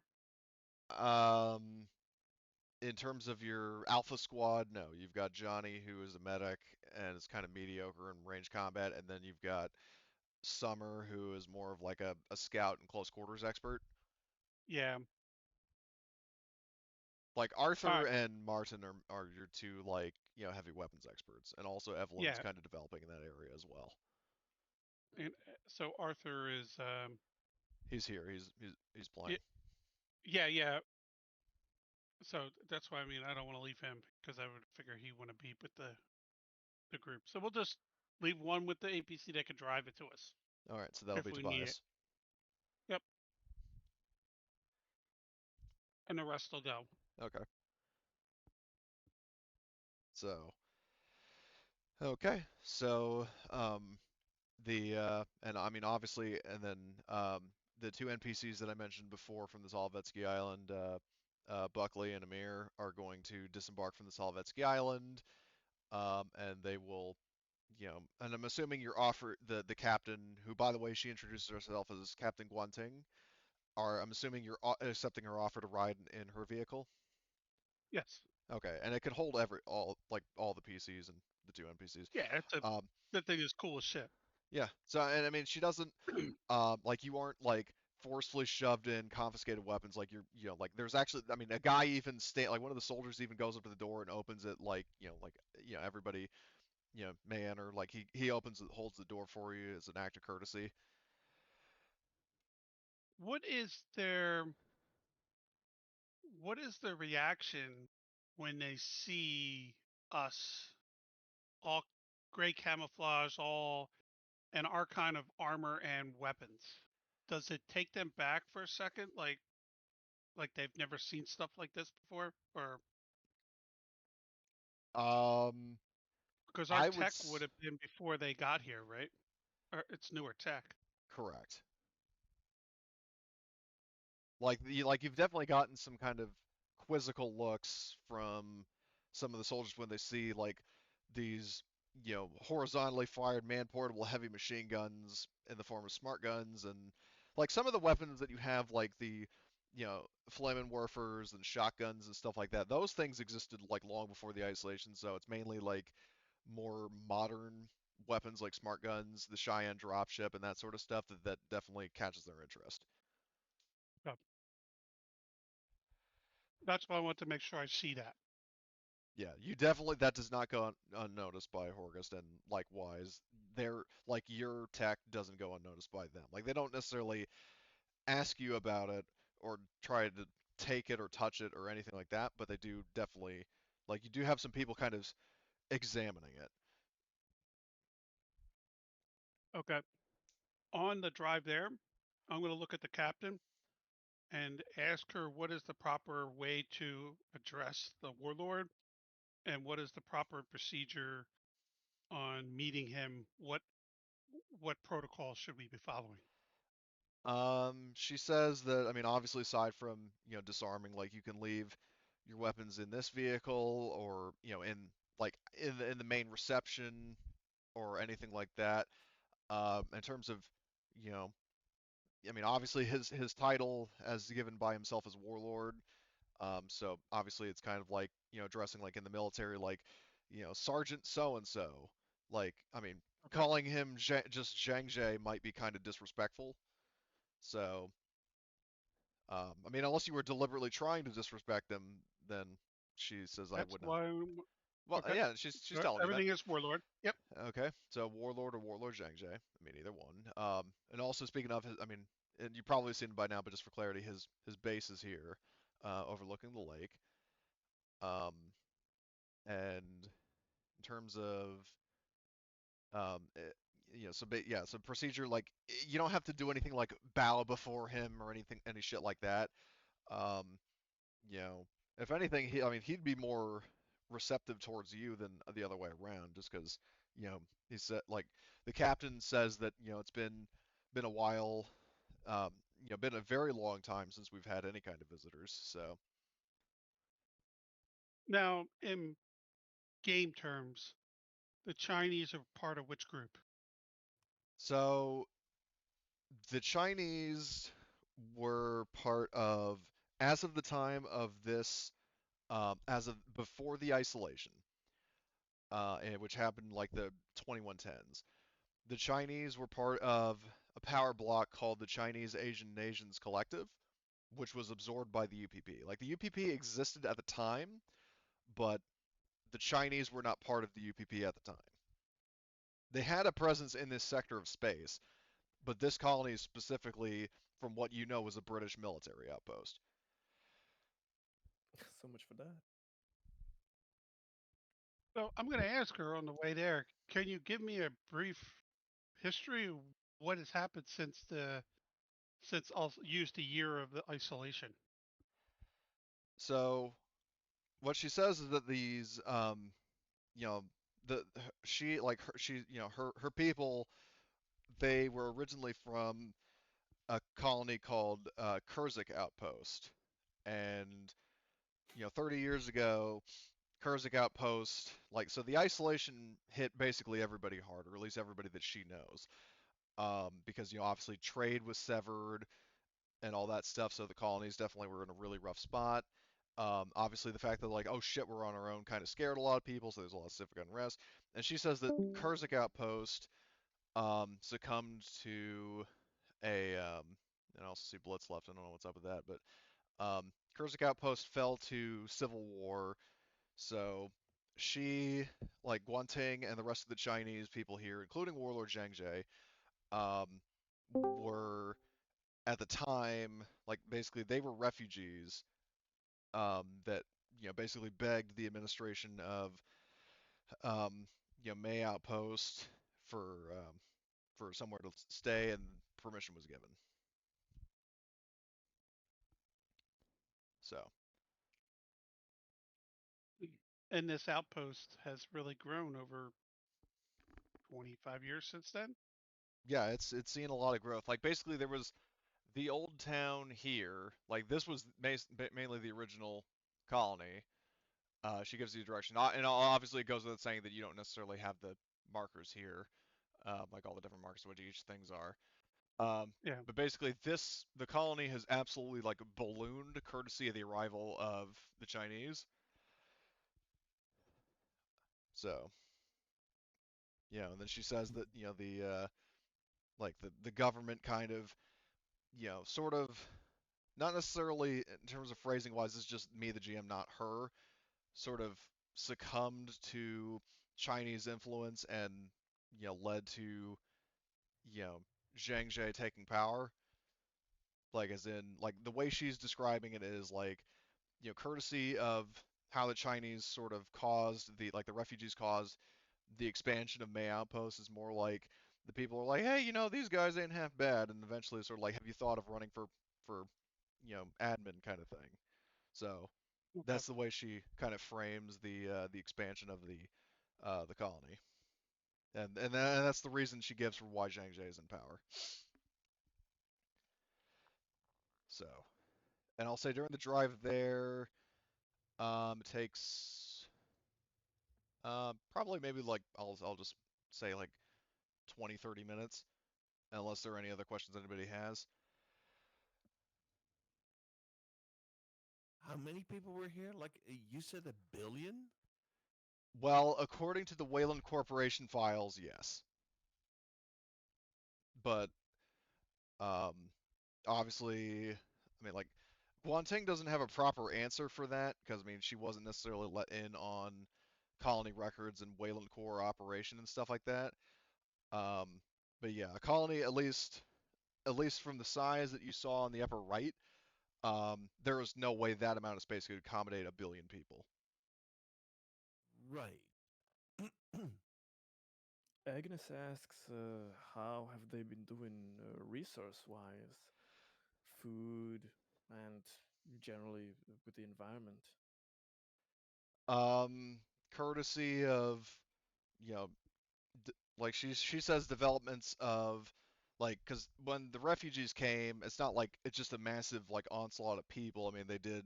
She says that we brought like some food supplies and some of our own proprietary technology. Because keep in mind that so going back in time a little bit, there's a little bit of a history lesson. So in the late 21st century, um, the Three World Empire was formed in 2088. the Chinese Asian Nations Collective, the KNC, formed not long after that. Those were the only two major powers. Well, actually, there was a third, but that's not relevant to this. Um, the Chinese had a presence in this sector of space, and they were kind of developing their own technology and, you know, being self-sufficient, not relying on the empire, that sort of thing. So she says that, we brought some stuff over as sort of an offer, like a peace offering, a gesture of goodwill, and the people of May Outpost accepted it, and that's how we were able to thrive.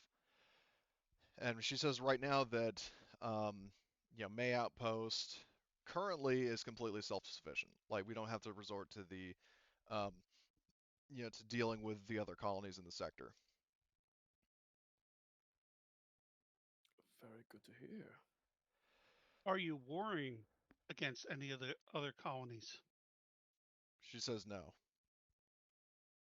That we, I mean, there is one exception that we have had um, hostile interactions with another group in the past, but Warlord Zhangzhe would probably be able to give you a more thorough answer than I could. And pretty much right on cue with that, um, you know, she like hears over her radio like something in Chinese, and you can faintly hear it from the driver's seat. It's most likely the driver saying something, and you hear the vehicle kind of coming to a stop.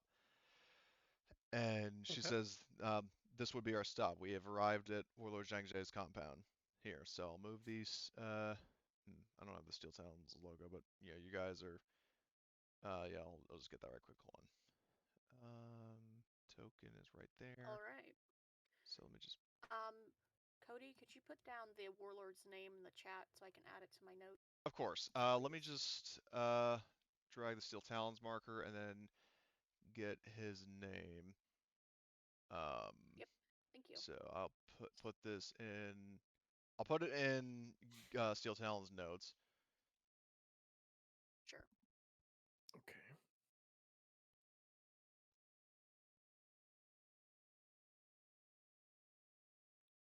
There you go.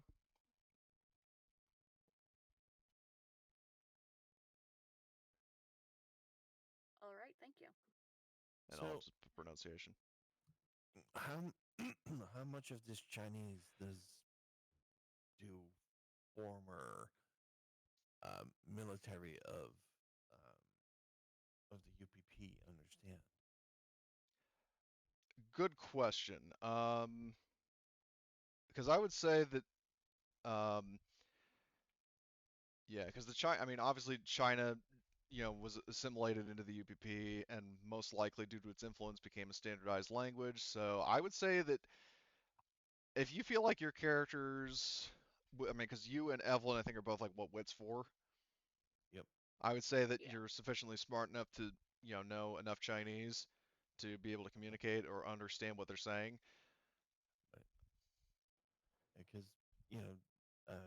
East Germany was taught Russian. Right. So I mean, So that would make sense, right? yeah, no, I agree completely. Okay. Cool. So Okay. Moving on. yeah, so basically and if you're asking because you want to know what's being said, that yeah, you're hearing that like yeah, we've reached our destination. So Okay. Yep. um so One more question. So, what's up? how long have they been cut off? Um the isolation happened in the 2110s, and we're in the year 2188 now. Okay, so I think it's safe to say there would be Like a bit 70 of years or so. of an accent. There would be it would be Chinese, but with a different accent. Probably. Yeah. I mean, Yeah, I'm not going to things get maybe into changed a little advanced bit. linguistics. You'll still understand it, but yeah. Yes, but there is an accent. That's all I'm trying to say. Mm-hmm. Cool.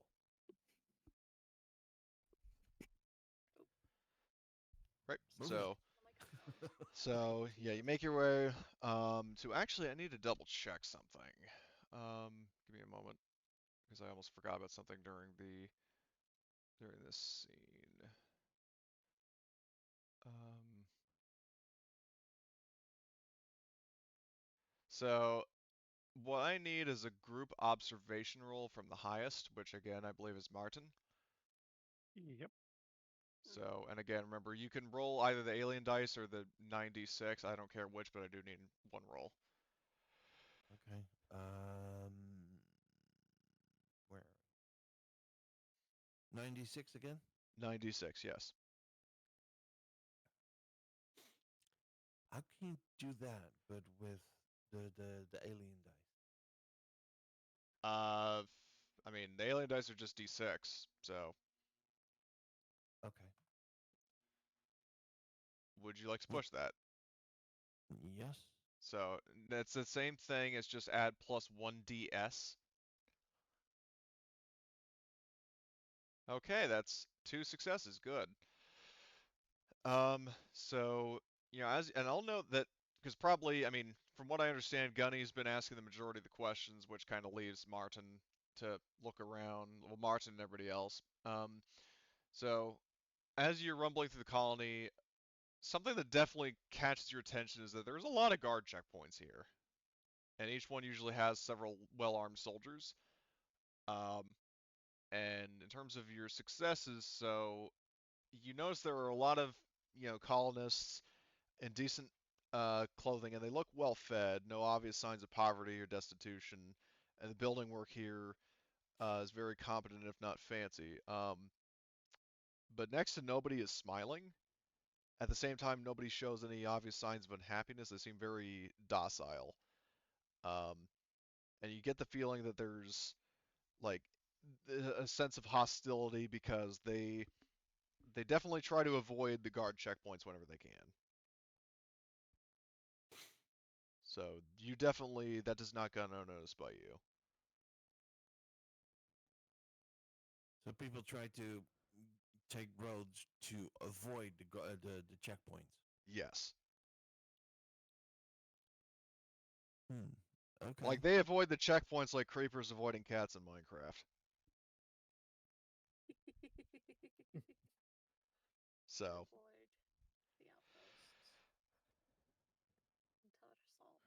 Since Agnes was a former prisoner, would he have some kind of understanding when Martin relays that? well, the question When is, do you relay that while you have several Chinese oh soldiers in yeah, the yeah. vehicle? Do these Chinese soldiers speak English? You know at least one of them does. Okay.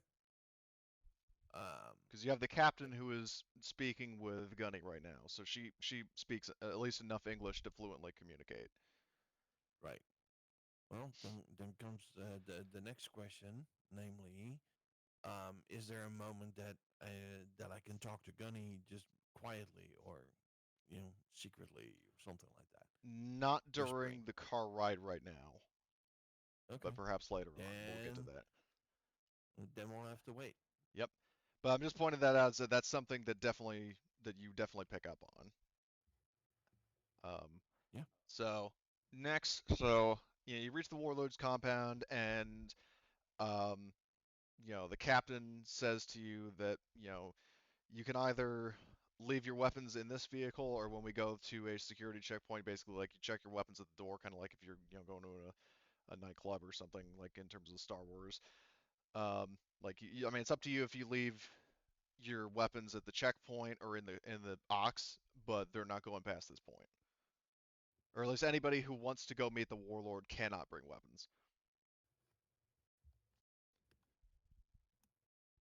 Where do you, Horgus, suggest we leave him? At the checkpoint or in the Ox?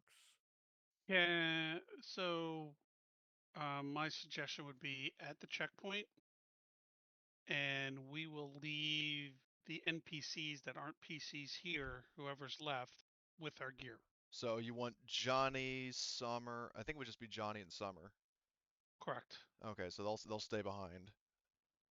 And guard our Yeah, equipment at the door. yeah, and they'll have their guns outside because, like I said, the captain said you're perfectly welcome. Like as long as you behave responsibly with them, you can have your guns out and about. It's just that when you're in the presence of Warlord Zhang Jie, you do have to leave them behind. So. Yep, no problem. Okay, so Okay. assuming everybody plays ball with that, then Johnny says like, "Don't worry, man, I'll keep a good eye on him," and gives you a thumbs up.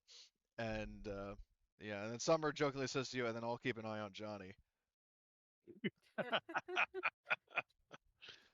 Yeah, that's probably a good idea. Make sure he doesn't, jump the gun and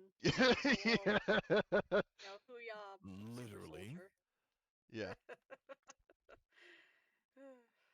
So yeah, so you guys, the inside of the building, um, you know, you make it inside. So this building, so most of the buildings in the colony have like sort of a mix of like a retro sort of cobblestone. Like basically, if you've ever been to the UK, which I mean I have, and has like there's a lot of like stone, like old fashioned buildings, like pubs and stuff, and then like metal sci-fi architecture. It's kind of a seamless fusion of both.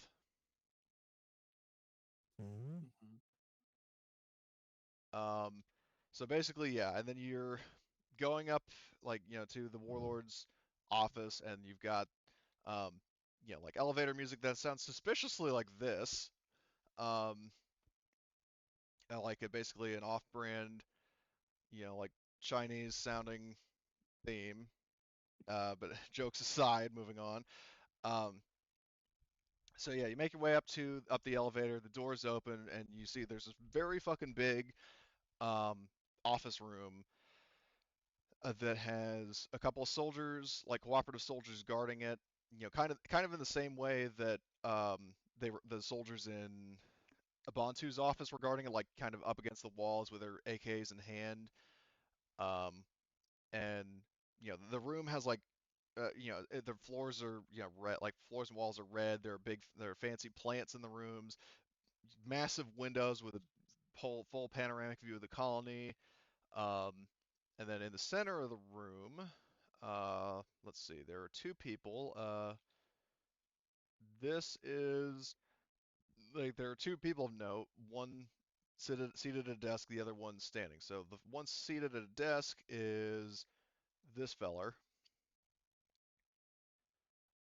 and then standing behind him is this lady.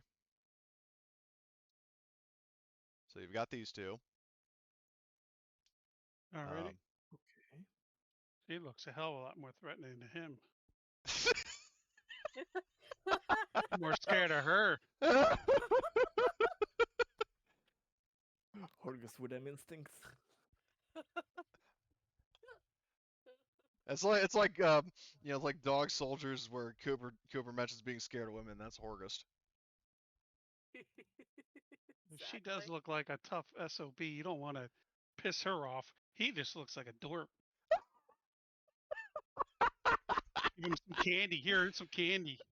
Oh my God. Oh. Sorry. I love Okay. the picture, so it Yeah. kills me. Yeah, Horgus, tell him what you really think. Looks like a dog. So, Cody, during all the transferring from the vehicle to the guns, would he have had time to pull me aside to tell me that quickly? Um, Given that you are so I'll just say flat out right now that currently you are under escort and supervision, but I'm going to say there's going to be a point not long from now where you'll have a chance to say it, okay? Okay. I just needed to know in character if I Right. knew Well, that or not. he'll be able to tell you. It's just this isn't the time for it. Okay. So we just need to get through beating the warlord, and then you'll have your opportunity. And you'll Probably know it good. when you I see. don't know yet. Yeah. So you make your way to um, the office, and you see the guy there, um, and the one thing of note to the UPP characters, i.e. Martin and Evelyn. So the guy at the desk is unarmed, but the lady flanking him actually has a UPP sidearm, namely an MP-44 Grok. This gun was not produced until after the isolation. Like, there is no way she should have this. Wait, I- what? I will repeat, basically saying that. So, um, Yeah, there's the woman standing behind the guy, the woman that fucking Gunny said scares him more than the guy. But that woman has a pistol in a holster, a weapon that just simply shouldn't be here because it was produced after the isolation. Mm-hmm. It was produced on Earth after the isolation. Well, not necessarily on Earth, but the point is that this sector of space was cut off for about 70 years, and this pistol was made after that isolation event. Like as in like during the 70 years that the Lost Colonies were cut off from Earth, Right. the Yeah. No, I pistol get was it. made. Yeah. So in other words, there's no way this could be here. But it is. Yes. That So is very, very suspicious. so anyway, so you make a note of that, and um, the captain salutes, like the captain is escorting you, salutes the guy and says, "Warlord Zhangzhe, these are the visitors, um, that you have requested an audience with." And Zhangzhe, he says in a very, mellow tone, he says, "Good, thank you, Captain. You are dismissed." Or like, well, basically, he dismisses her to go down to the lobby and wait for you. He says that he wishes to speak with you, like not necessarily privately because there are other people in the room, but he just wants to talk to you. It's like, thank you, you're good to go. So he introduces himself as Warlord Zhangzhe, honorable leader of the Great Keneng Cooperative, and he has a couple questions for you. Um, so first he asks you the obvious: who are you, where are you from, and why are you here? So here's my question: since we have a negotiator here, Yes. is the negotiator handling this, and we're just his guards? Well, her first of all, not him, but Her, sorry, um, her. I mean, out of character, I'm letting the PCs have the most agency here. Like, yeah, because Okay. you are the captain's effectively like field commander, he's giving you authority to do this, and the you know, Megan says like, yeah, I mean, by all means, like she'll be doing proper negotiating later. Again, that's just kind of an advance notice, but in terms of basic information, because like you have established, at least from the Chinese perspective, that you are the leader, so that's why he's asking you. Okay. I was just wanting to know Well, how it was going it's to a good play thing to out. ask, but yeah, I mean, he's Okay. talking to you. I'm I mean, sorry. Can you technically, repeat your question? so okay, so the questions, because he's got a couple of questions, but the first one he asks, well, he's mainly asking like whoever answers, like he's addressing you as a group, which is kind of like your opening to answer. But he asks, who are you, where are you from, and why are you here? Like who, what, who, where, and why. And he's not I'll tell him asking the in a truth. demanding tone. Yeah, I tell him the truth who I am. That I'm. I'll do the same spiel I did up in space. That I'm Horgus. I'm the commander of the Steel Talons. We're a mercenary unit in the inner planets or The Middle inner Heavens. heavens. Um, we have been commissioned by the UNC, who are the peacekeepers of the inner heavens, who has put together this um, expedition to find out what has happened to the outer colonies here. And And I introduce our our person from the UNC who is here to negotiate with any colonies that we come across, as we're here to reestablish connections and offer any aid needed. he says, good, good. I'm very pleased to hear this because he says that we could always use, more allies in this rough frontier of the far spinward colonies. And he says, in addition to diplomacy, is there anything else you were offering? And he starts sort of suggesting like, do you have any sort of, like weapons or ship parts and upgrades? Because I will note, in terms of the ship parts and upgrades, your ship was not the only one docked at the spaceport. That there were other ships there. I said that would be negotiating. You would negotiate that with the UNC. We're just here to do the initial connection and to try to obtain your what the hell was that disk thing? The long data disk. The long data disk. So he says, well, I mean, it's been a while since anybody has requested it, so we're going to have to search for it. Um, but he says, I will keep that in mind. He also says, in terms of assistance, he says, there's an ongoing terrorist problem at May Outpost. He says a small group of insurrectionists have been, um, encouraged by the Union Mutual Society, have been making trouble for the peace-loving people of the cooperative. What help can you offer to resolve this? Orgus just puts his hand to his forehead. Another one of these. We just, and I explained to him why I'm shaking my head. And I explained what just happened. And I tell him truthfully what happened. And I tell him, please tell me that that this case is not the same as with you, because you seem to be an honorable gentleman, and I would hate to cause issues in the future if you're requesting aid and you are the cause. That would be bad, and Well, I he will be upfront. says, yeah. Well, he says, that, you know, like um, he hasn't ascertained the, the motives of the insurrectionists, but he says that if because the union, he explains that the faction he mentioned before, the Union Mutual Society, doesn't seem to trust the cooperative, um, and therefore has made negotiations impossible. But he says that as outsiders, if you're able to gain their trust, then that might be a good first step in, dealing with the insurrectionists. And do you know where they are, or do we need to find them? Um, he says that the Speaker of the Union is a guy named Stanley Shepard, who, is usually found at the Three Lions pub in town. And something that occurred to me that I will point out. I mean, definitely I'm kind of late to the punch in it. Is I will say, because I completely forgot to mention it, that backpedaling a bit, that when you were landing here, and I'll say that you can even see it from where you are, that there was a landslide. Oop, wrong fucking tool. A landslide here that had exposed what looks like an engineer ruin. Like, there's a proper description from it somewhere here.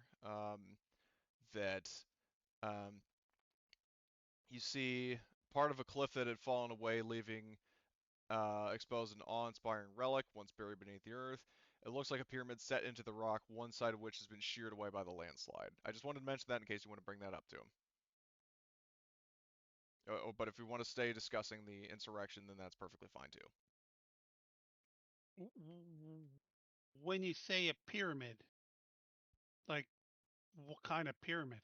Well, it's not like an ancient Egyptian pyramid that you might be familiar with, but it's basically that's the term that the module uses for like an ancient ruin built Not, into the mountain. not goddamn alien shit, is it? Is it is it alien tech? Engineers, yes. I mean, out of character, he doesn't necessarily know the proper name for it, but in like out No, of character, me. yes. Would I know that that's fucking alien bullshit? Yes. Oh, god damn it. Yeah, because it's. I got the imagine wrong it's goddamn very gun. similar. I It's didn't probably bring my similar to flamer. that one area we led the scientist into that one time. Yep. We were at bodyguards. Yep. Man. Back in the good old days. Agnes would be asking the warlord when we were coming down. We've seen a structure poking out of the ground. Uh, do you have any ideas what that is? Is that anything to be concerned about? Well, he says that, the pyramid, he explains that there was, a landslide at one point due to seismic activity that exposed it. He says that he's ruled due to its danger, it's off limits unless explicitly authorized by me alone. And he explains that scouts that have gone in have never returned, and he says that due to the problem with the rebels, he doesn't want to send any more of his men out there and leave the colony that much more exposed to insurgent attacks. And he does inquire, what prompts you to ask. I mean, he doesn't say that in How a many demanding tone, but he's just curious. how many scouts did you send in there? He sent, he only sent 2 teams. There was one team that went in to check it out the first time, and when they didn't respond, he sent somebody else in there to find them. And when that team didn't return, he's like, "Yeah, no, this is off limits." So how many total did you send in there? Less than a dozen.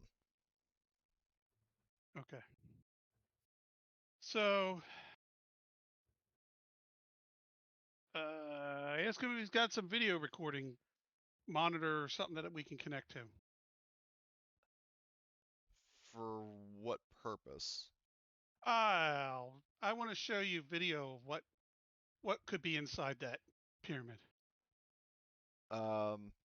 So So he from us to basically, him. he does have like a TV, like behind his desk, like behind his office seat, that like his chair can spin around to view it, and he will like he asks like, do you have like a data, like a data disk, of this, so I can punch it on the monitor.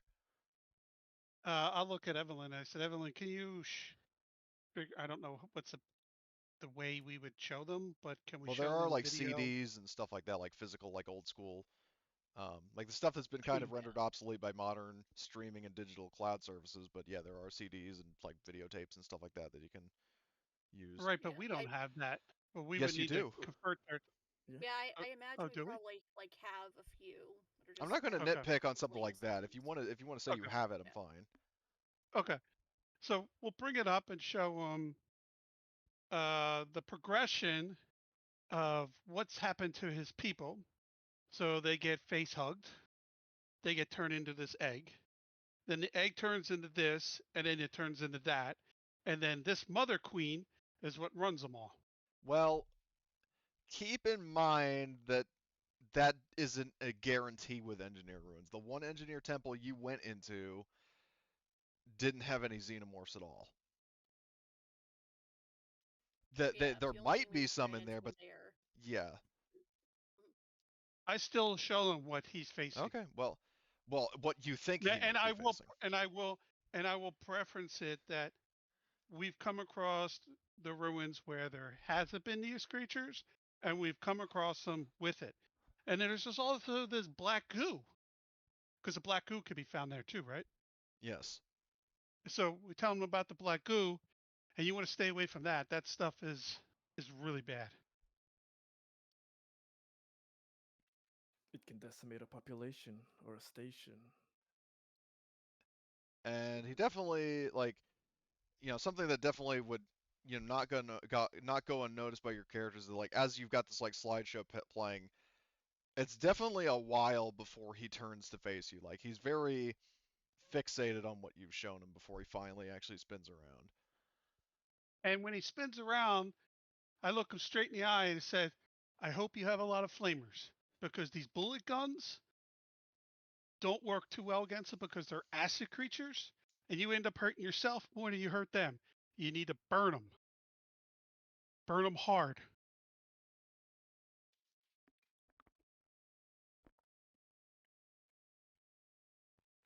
And he Yep. says, No, duly noted. and Evelyn will also mention like even the creatures that we encountered that didn't have acid for blood, they were also just very very hard to like overwhelm and kill. So like I'll probably have played like part of the sequence where we're fighting the engineer and we have to literally firebomb his ass. Well, yeah, no, Arthur Do threw any damage. a vial of black goo at him and shorted out his biosuit, and then you guys just pumped him Right, full of yeah. explosives and fucking fire. Mhm. I forgot the black goo part. I don't know how I did, but it slipped my mind. But yeah, I'll share that information. That's definitely one of the better uses of hidden stash that Hidden I've seen. stash. Yeah. So, Okay. So, do you have any other questions for Zhang or? So about your issues with now that we've taken care of the pyramid and you've got that locked down, that's good. So these other people that have come up, so we got to go find Stevenson's at this bar. Stanley Shepard, you mean? What? Oh, sorry, I thought it was Stevens. I'm bad with names, you know that. If I don't have it written down, it's bad. You want me to put that in chat as well? I was going to talk to you afterwards and give me a list of everybody that you've talked about today, Okay, I will. because I'm guessing they've got a. You would think they would have a PDF page with all the key people, but Well, they have all the key people, but the problem is it's spread out through the GM document, and there's not a damn chance I would just share that, so. yeah, no. So I was hoping they had gave you a page of who they Well, were, but I'll at do least that they and post-session now that I know you actually want to do that. yeah. What are Um, what are the accusations? What the terrorists have been doing? How have they been terrorizing the population? Um, they have mainly done, like, acts of sabotage against, um, like, key points of civilian infrastructure, as well as attacks on, like, cooperative military assets. Hmm. Like And there you was an want incident, to for know example, where there was why? a sort of quote unquote strategically, significant, like a bridge that's definitely important for frequent travel, and the insurgents blew it up. Hmm. So you want us to ascertain the reasons why and to present them to you for further negotiations or whatever. Yeah, because he says the problem is that the resistance hasn't been very open to negotiations with a cooperative, but with you as outsiders, they may be more willing to negotiate with you. and how Understood. have you been punishing them when you find them, if you capture any? Um, Give me a. This is going to be an opposed manipulation. Alrighty. So I need you to roll, and because you're the one asking the question, you can push if you so choose. Is any modifiers? Uh, well, let's check the opposed combat or the opposed social modifiers. Let me just pull up that page. Uh, Am I able to give Torgus like a +1 by like assisting him? well, the thing is, with a group modifier, you give All right. bonuses. Like I keep forgetting if how it you have more works. people on your side, that's automatic +1. But let's see, manipulation. Okay. Where is it? Okay, so I would say in this case, so let's see, you've got Gunny, Evelyn, Martin, Agnes, Kung Fu Arthur, 5 people in the room. Um, at least of the PC. Well, actually, no, and then you also have Megan and Amir, so that's 7. Whereas there are 4 guards in the room, and then the brigadier and his second in command. So those, um, you have a numerical advantage. Okay. Um, in terms of, I think in this case, in terms of positive modifiers looking over, I think you only get the more people on your side in terms of -1. Um, there are no penalties, so you just get a +1. Alrighty. So let's see, what is this guy's? All right. Slash her. I think that was. Oh, that's a fucking good roll. Jesus. Oh hell yeah, man. Nice. So that's Okay. 1, 2, 3. That's 3.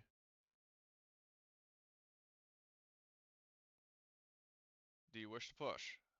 Yeah, I am. Okay.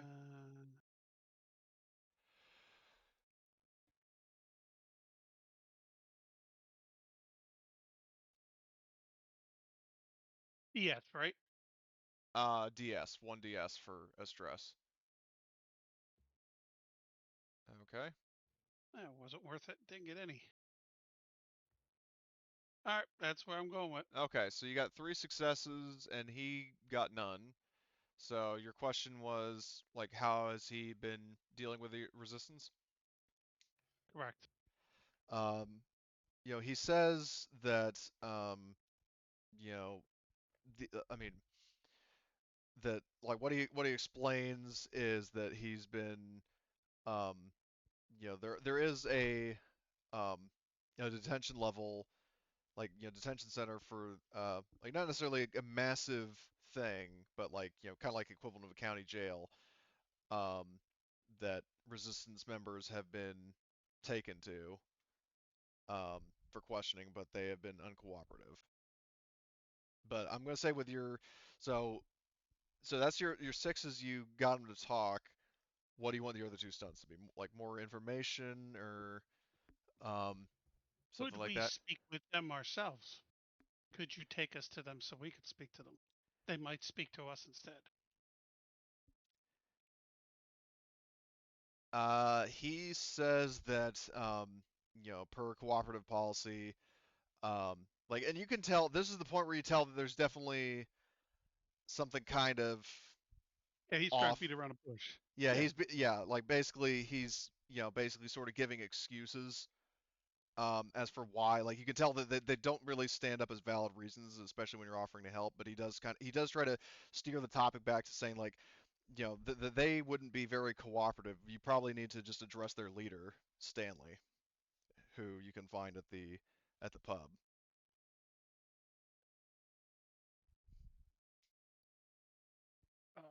If he's at the pub, then why haven't you gone and taken him under arrest already? Because we don't have rightful cause to arrest him. Like he hasn't like, he the Mutual Society has been, um, sympathetic to the rebels, but not in. And he's being honest about this. They're sympathetic to the resistance, but not in a way that draws a definitive connection between like they are feeding them intel or they're giving them weapons or like something that could be like tangible evidence to arrest him for. Like Okay. it's kind of like how in Russia, like Boris von Dushanov's guy, like that one dude who keeps saying, "Oh, Russia will nuke Britain," like he's egging it on, but you don't really have you know proof. Like he doesn't have enough power to actually arrest him. That's kind of my interpretation of the whole situation. I could be dead fucking wrong about that, but hopefully you get what I'm trying to say. Yeah, been he's never done anything actually wrong. He's just But a he's egging it figurehead. on. Yeah, he's egging it on, but he's not actually done anything that like, okay, you've directly helped the resistance, so we're taking you under arrest. Yep. Okay.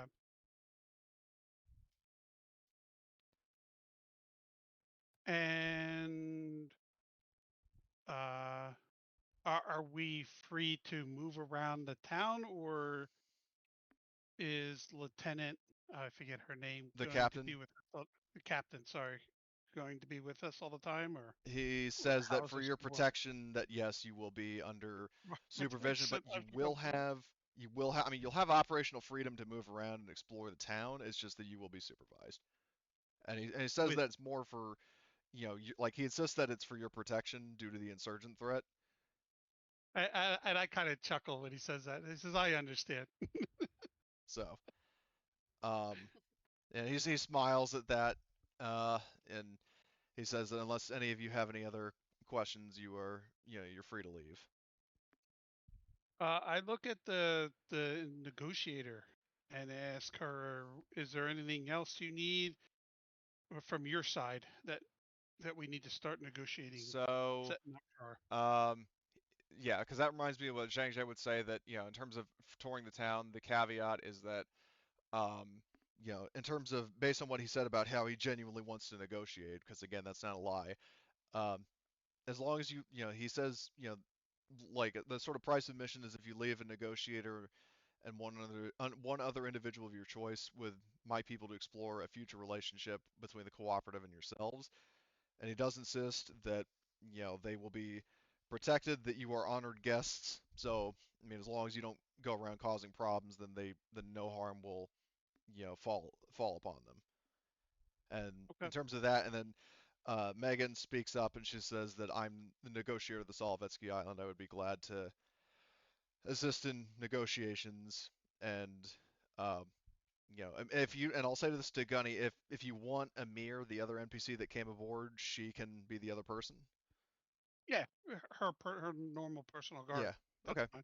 Yeah, because basically Amir is just her bodyguard. So Amir, And Amir and Megan say that will stay with Warlord Zhang Jie to negotiate on behalf of the United Nations, and says that I mean just we have comms, so if there's anything you need from us or vice versa, we'll get in touch with you.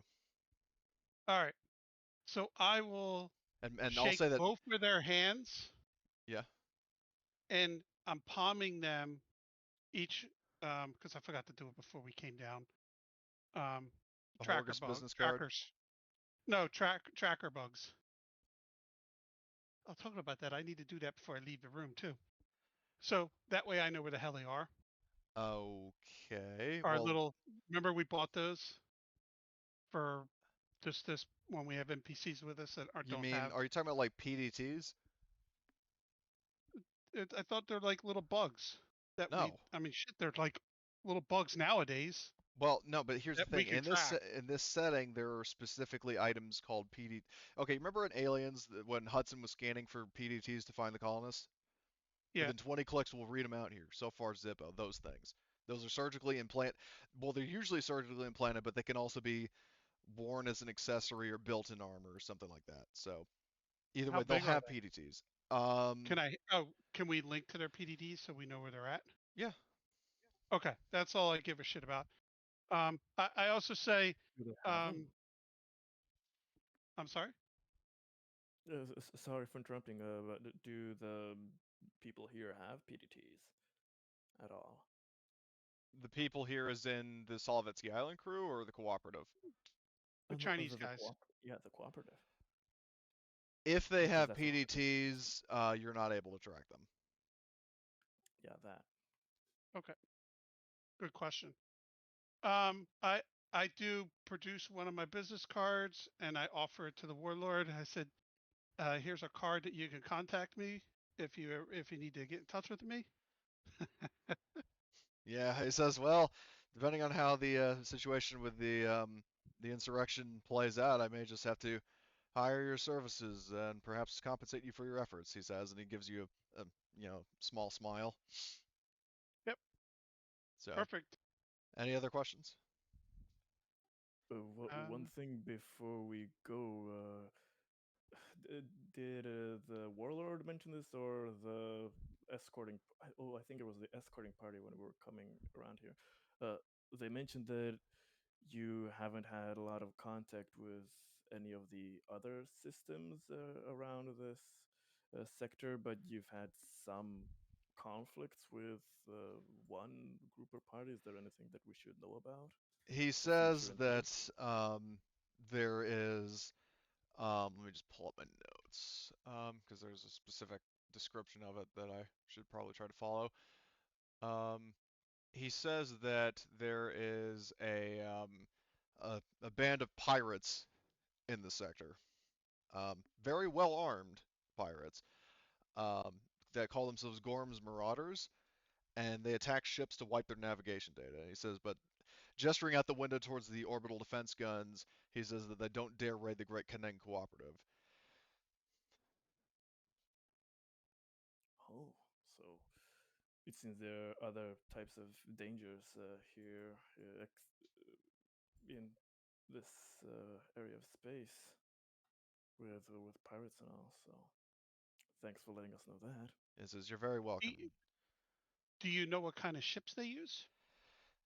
He says that the ones that, because basically the pirates, he gives a little bit of a story about how, um, he sent scout ships out to try to see if there were any planets with resources to exploit, um, and namely the ships that you saw at the landing field. And he says that Gorm's Marauders, they were in Bison class freighters, again, the same kind of ship as the Nostromo.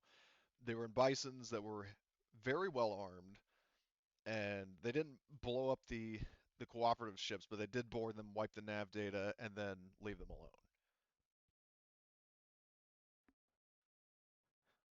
All right, out of character. Why would they care? Why would wiping the nav Well, that's the be big question. important? Okay, I just want to make sure I'm not missing something because I Well, don't know this game. Zhang Jie doesn't know. No, I was just thinking myself, being a military guy, would I know why doing that would be important? Unless Completely strange. there Yeah. Yeah. there's Not being something. able to get back to Earth. Well, So that's a really good reason. is it so? I asked him, was this piracy only in one sector, or is this rumored everywhere? Or you're Well, just saying this because this happened to you, and they went to this planet? well, he says that Gorm's Marauders, he doesn't know where they're based, exactly how many of them are, but he does know that they showed up, like, they've been, like, since the isolation occurred, they've been active in this sector of space, but he doesn't know what their motivations are. He just says that, you may want to be careful because, they may go after you. Hmm. Sounding better at every second. And they're just in armed freighters. Yeah. But he Okay. does warn that they, at least the last fleet that he encountered, like that his forces encountered, they brought at least 4 ships. Okay. And Bison's, in Like terms of tonnage and like armor and such, they're roughly on par with the previous ship you had, the Black Gauntlet. Okay.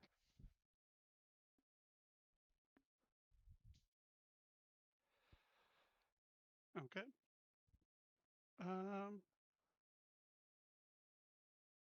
Did I notice the girl's pistol?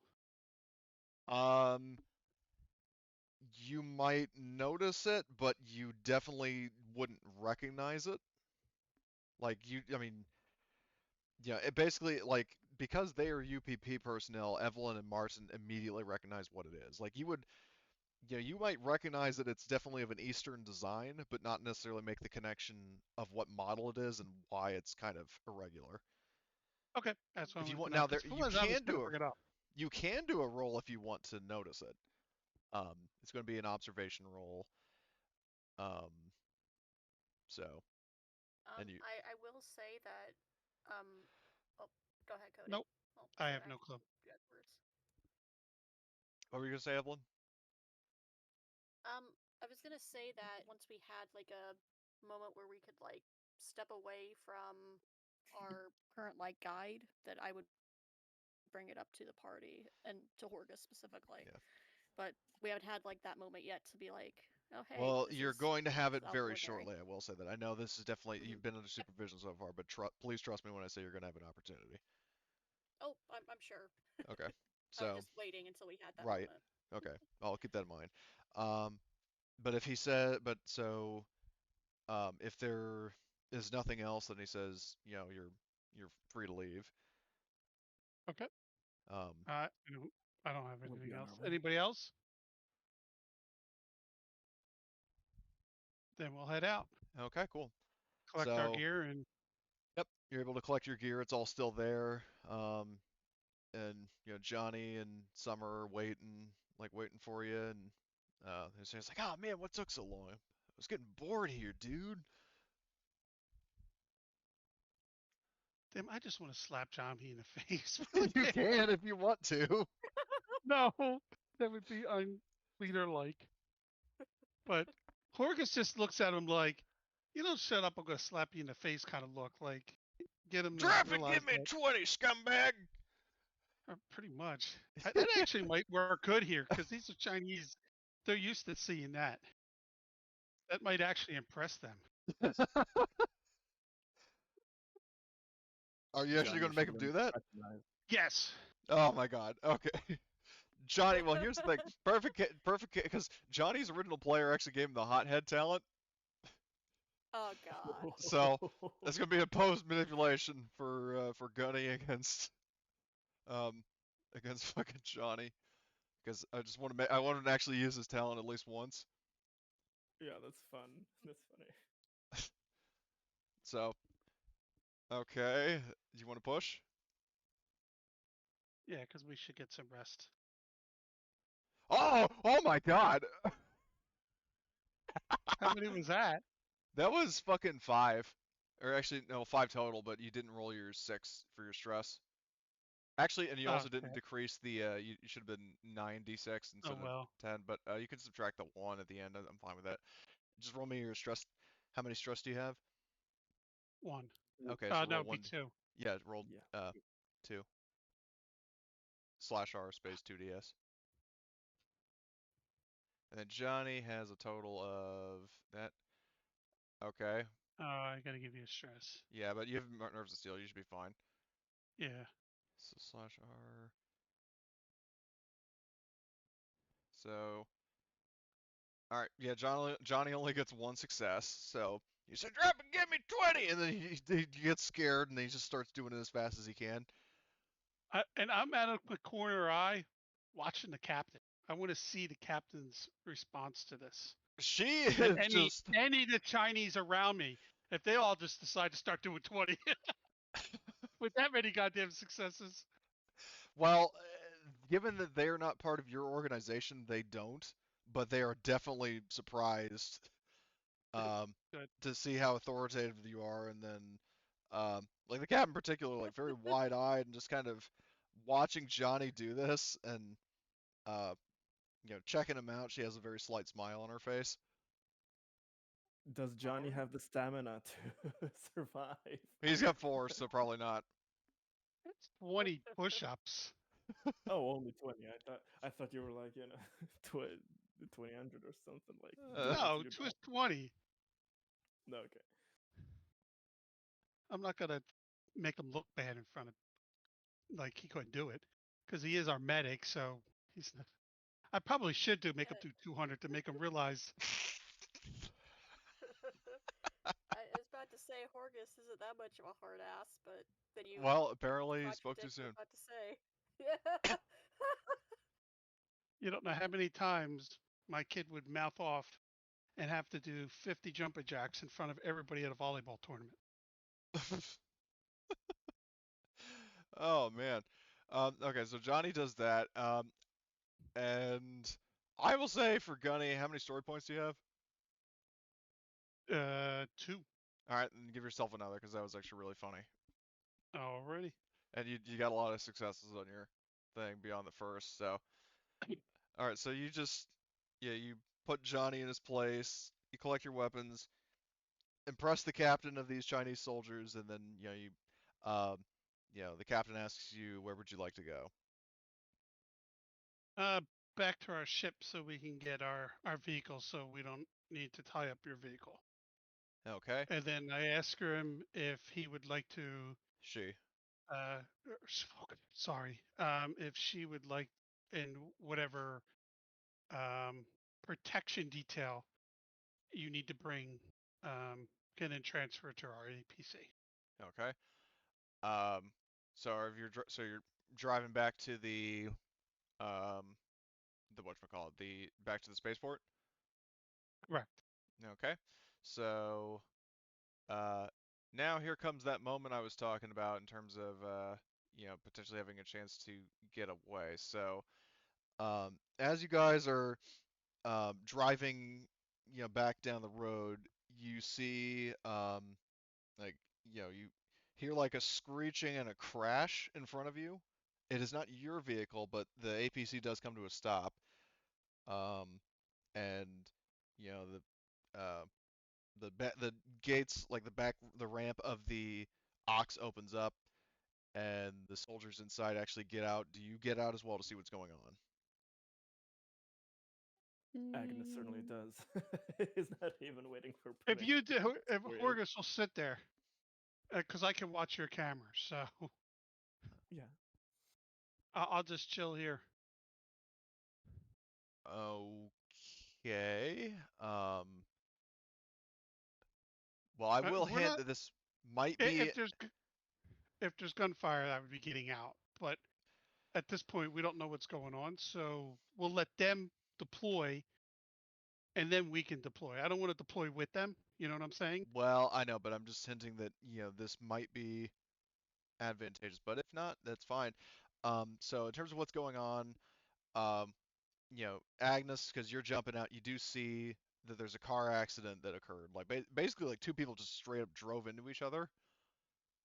Um, the drivers of both cars, and both of them are burly-looking dudes. They get out of their vehicles and they start shouting at each other.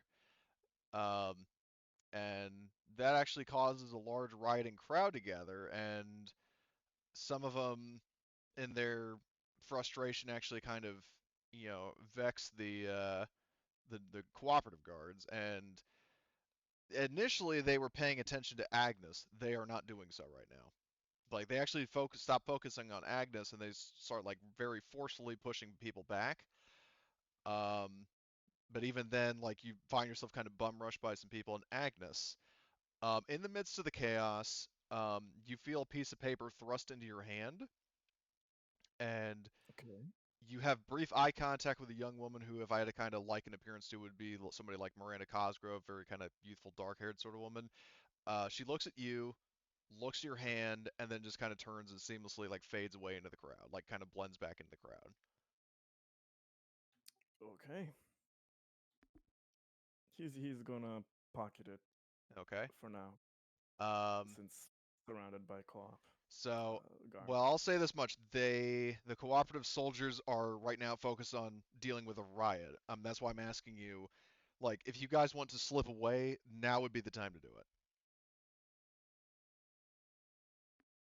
Hmm. Agnes would peek into the APC, just quickly tell them that they're a bit preoccupied. I think I got a message. Wanna wanna have some fun? Wanna sneak out?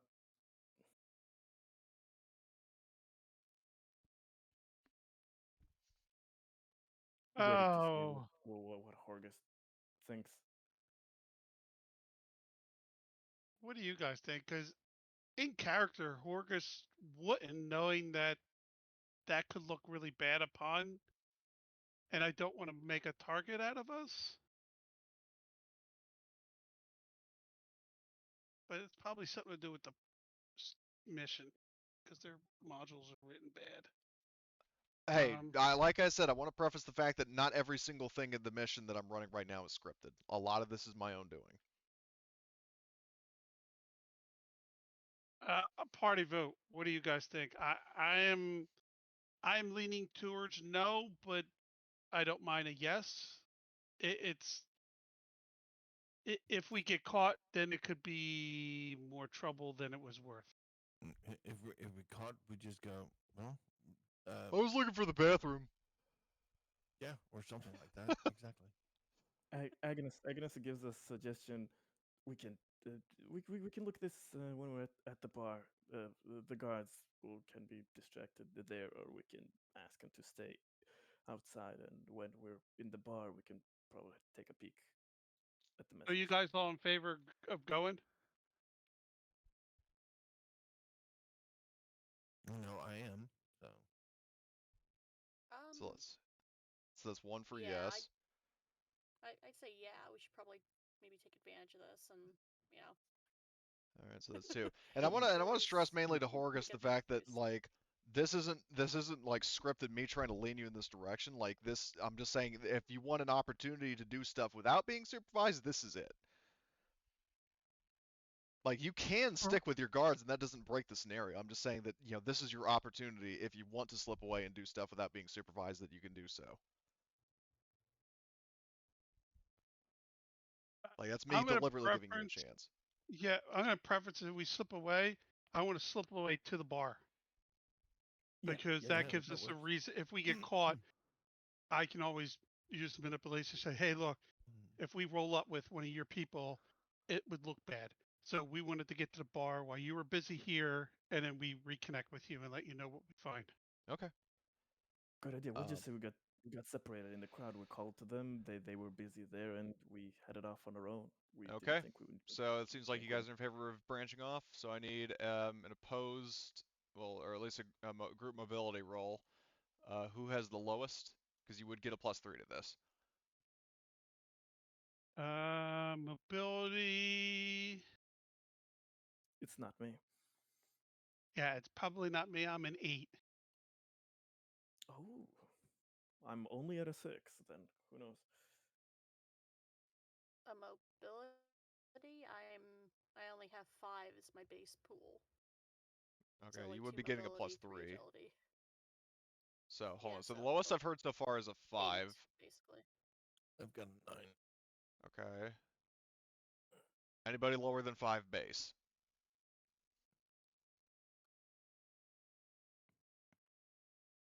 All right, I'm not I have hearing. a feeling. Well, what's Agnes? What about Tommy or No, I'm Johnny? combined at 6, so no. Okay, so 6. So you're still better than Evelyn. Johnny has a total of Oh, 4. So with a +3, he's at 7. we're relying on Johnny. Oh my god. Again, he's tired from all the push-ups. So he's like, oh, again.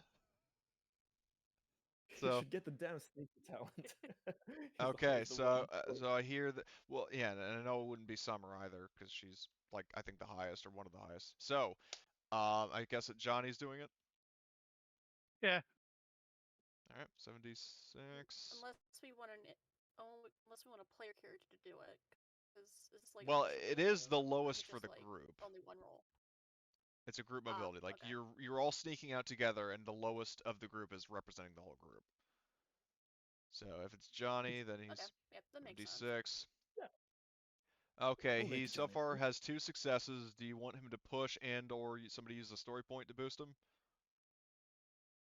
I'll story boost them because I've got a ton of them. Okay. Does anybody else I'll want to? use the story. I'll use the story one since I forced him to do the push-ups, Okay. So, and he wants to impress me to get back on his good yeah. behavior. Yeah, exactly. So is anybody else going to use story points to boost him, or do you want him to push before I roll the NPCs? Or an NPC group Make him roll? push Okay. and just add the one. All right, It so should be hold on. enough. So Johnny has a total of, so let's see, /R 5d6. Okay, he gets another success. Oh, I forgot to roll his stress. Hold on, /R 1ds. And no success on that. And I gotta tally up that stress point. So far he's at 4 successes. He cannot push again. Does anybody else want to use a story point to boost him? What's his total now? His total is 4. 3 from his Not much. roll and 1 from his story point. No, he already pushed. Four Should should be be enough. good. He did. No, I'm saying 4 should be good. Go Oh, ahead and roll your oh, I NPCs. thought you said push. Okay, so, well, let's see what these enemies do. Roll with the regular die, so it's shittier. They didn't get any I'm just successes, joking. so, Johnny's like, let's get out of here, man, and just, like, tiptoes away like the Grinch. So, And can we, as the additional successes, can we put fake tracks into the wrong direction? So if they try to follow us, they go the wrong way. how are you doing that? I don't know. It's other successes. I'm trying to think of a reason why to Well, use let's the see, other. let's see if there are any modifiers, or any stunts for, Yeah, I don't know. manipulation. Well, that's what I'm looking. Um, give one, oh, you're gonna love this one. You impress someone. And Johnny was the one doing the roll. Daddy Horkus made us meet. Yeah, he's trying to impress me. So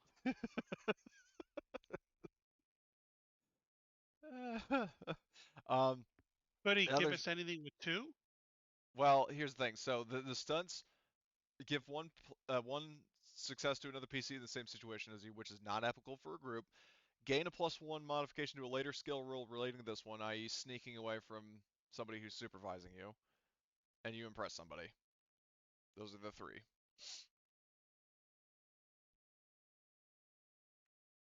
Or the impress. I'm guessing that these are rebels, so let's impress the rebels by how well we got away from them. You talking about the two guys that got into a car accident and are arguing with each other? Well, I'm thinking the person that gave us the note backed off and is watching, and Well, she gave you the note, but she kind of disappeared. So, you know. right, but my guess is she disappeared. I don't. You make up who on the rebel saw us. Okay. I don't know who would see us. Okay. So. I'm guessing they've got observers watching it. Right. The Okay. scene, so you get two things of impressed. I guess Johnny's impressing Gunny, and then he's also inadvertently impressing the rebels. Yep. Okay. And then what's he gets? One more? Yeah. What kind of information could he get? Well, Can you he don't get get any it. information? You can't get information from mobility. Let's say he gets a bonus the next time he has to use this. Okay. So let me just write that down, or actually I'll write it in notes. Since he's our lowest group mobility guy. He's definitely gonna be doing it again, yeah. Okay. So yeah, Johnny does the whole well, he tries to tactical roll in the fucking spacesuit and just lands on his face, and then he gets up and like creeping around with his gun up and looking around the corner. He tries to do like tactical hand signals and taking point. Um, so yeah, so you are now away from your guards. Where do you go? What do you do? What do you discuss? Because I know there's quite a bit to unpack, so let's get to it. I'm guessing for now we just try to find a dark place that we can hide for a second. Right. And look at the note yeah. and let everybody say what they found so far. Yeah, Okay. Evelyn and Martin. So you're going to go over the note first, or are you going to share your findings? We'll do findings then note. Okay. So, well, Martin was the first one to make a discovery, so we'll have him go first.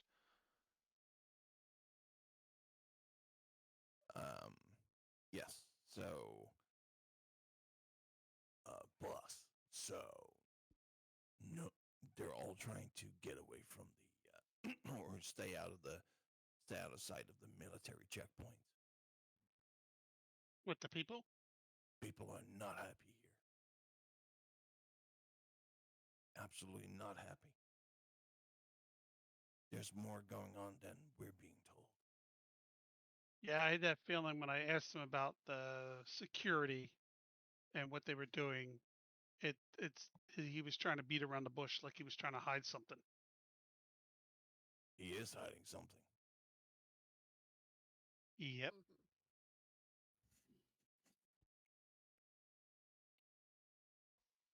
So, what about Evelyn? Yep. So like yeah, as we were going in, I think we may have both noticed it, but the sidearm that I believe the captain was wearing. Well, like, the captain had a rifle. rifle. I think you're thinking of the Warlord Zhang Jie as like second in command. Well, actually, Yeah, speaking of, second in you command. would have. I couldn't remember. I mean, I stupidly forgot to bring this up, but you would have gotten her name when Zhang Jie introduced himself. Her name was Brigadier Hua. So, I'll put that in the chat. Yep. Thank you. Let me find it. Yeah, I at least noticed that Brigadier Hua, her sidearm is a UPP issued sidearm that was produced after the isolation began. So there's really no way she should have that type of sidearm. So Okay. there's something that there's something going on here, basically, and better get to the bottom of it. Faster we do, probably the better. Yep. Um. When I got out to see what's happening, this chick bumped into me and gave me a note. So let's Did you see get her what number?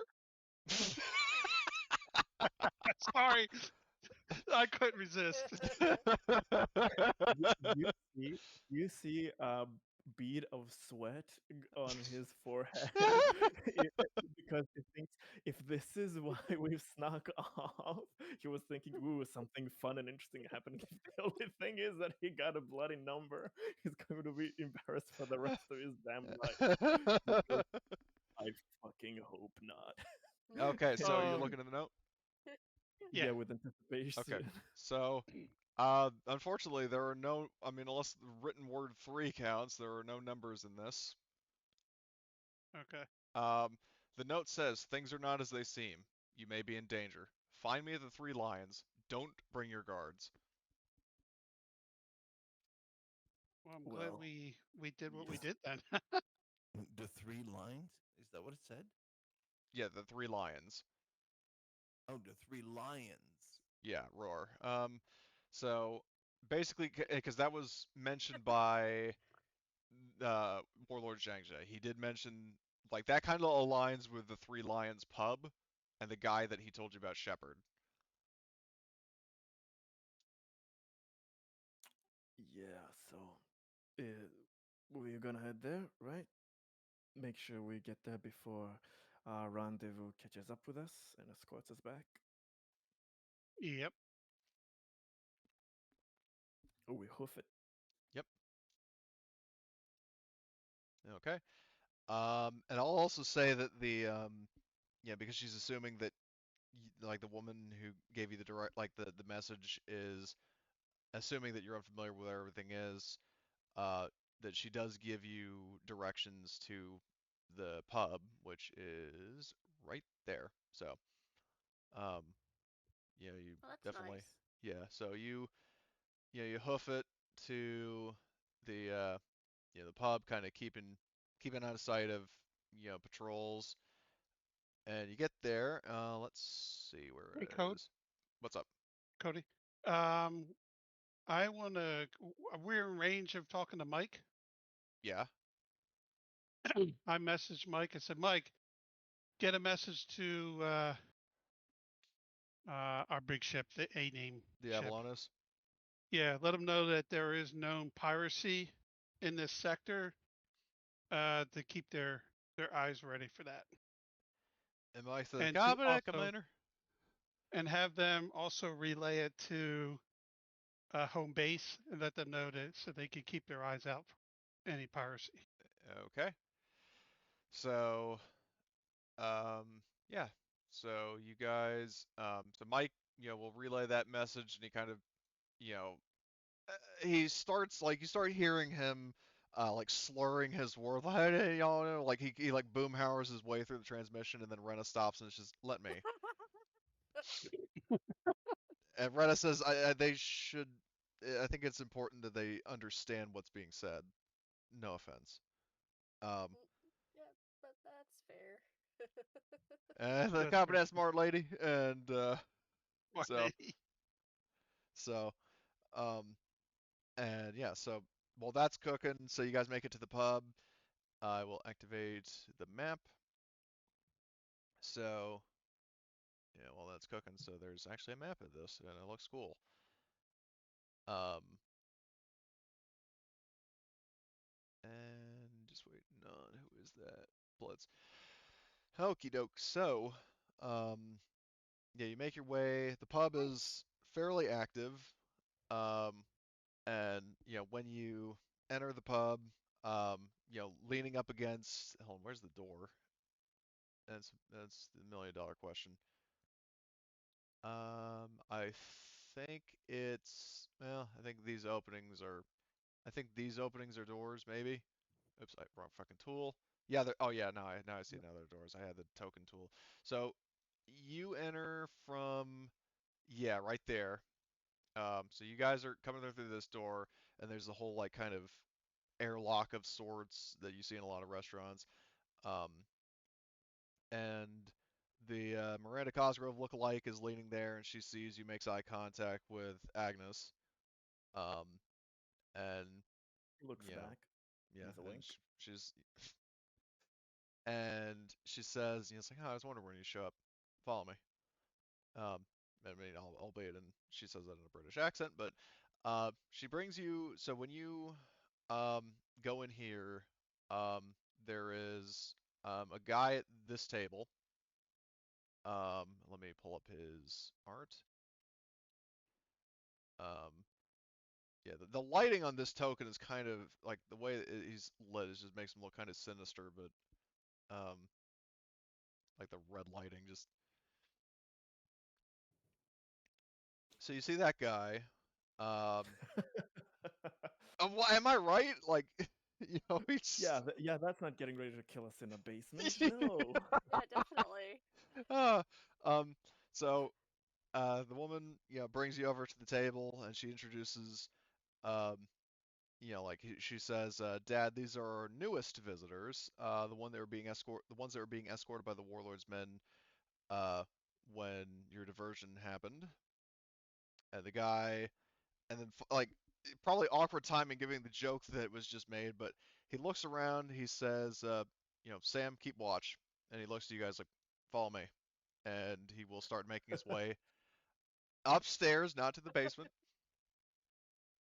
So A he, valid point as any.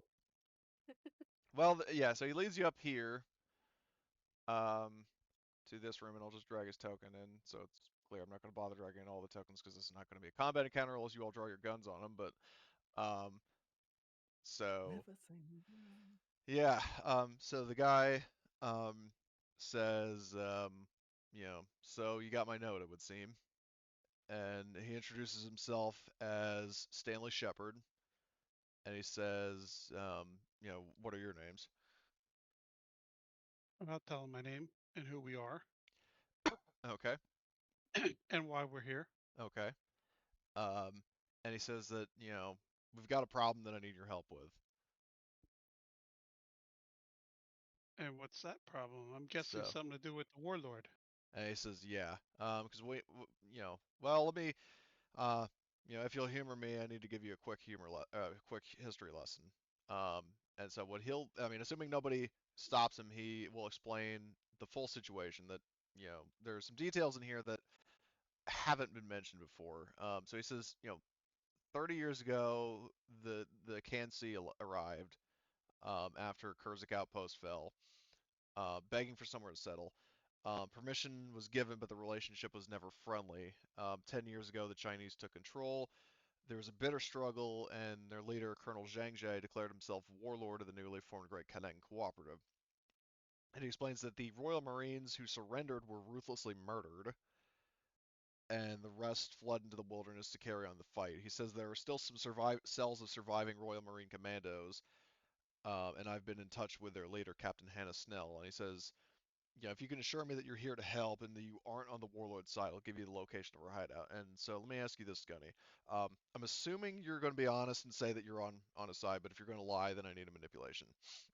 Oh no, he could tell right away when he talked about what happened in the Marines that that you could It's tell one of these men. that I got pissed off and I was ready to pull my gun on somebody. No, Horgus, like his face starts turning like rapidly more red. You get And like steam kettle, like I tea tell kettle. him that I'm actually a retired colonel in the Marines. Well, I will specify that these are not the same Marines that you served with. Well, I know, but all A Marine Marines is a is a Marine is a Marine. Marine. Fair Yes. enough. Yeah, you don't do that to the Marines. Yeah, these Marines are basically like space SAS. Um, so How do we know he's telling the truth? Since we have completely differing accounts. well, I'm glad you asked because what I want you to say, especially after the history lesson that he gave, I need you to give me a group observation roll, which in this case, unlike the mobility, is the highest observation. Can I also use my group psychology? You're talking to a single person, so no. Okay. The highest So observation. Martin, you get to roll that one, I think. Okay. 96 again, apparently. Yep. Roll 9 dB, but or 96. Yeah, you're right. 9 dB 6. No, 9d6, 9 delta 6. Okay. Do I roll a stress as well or not? Do you have stress? I do have one stress. All From right, yeah, then earlier. 9d6 plus 1ds.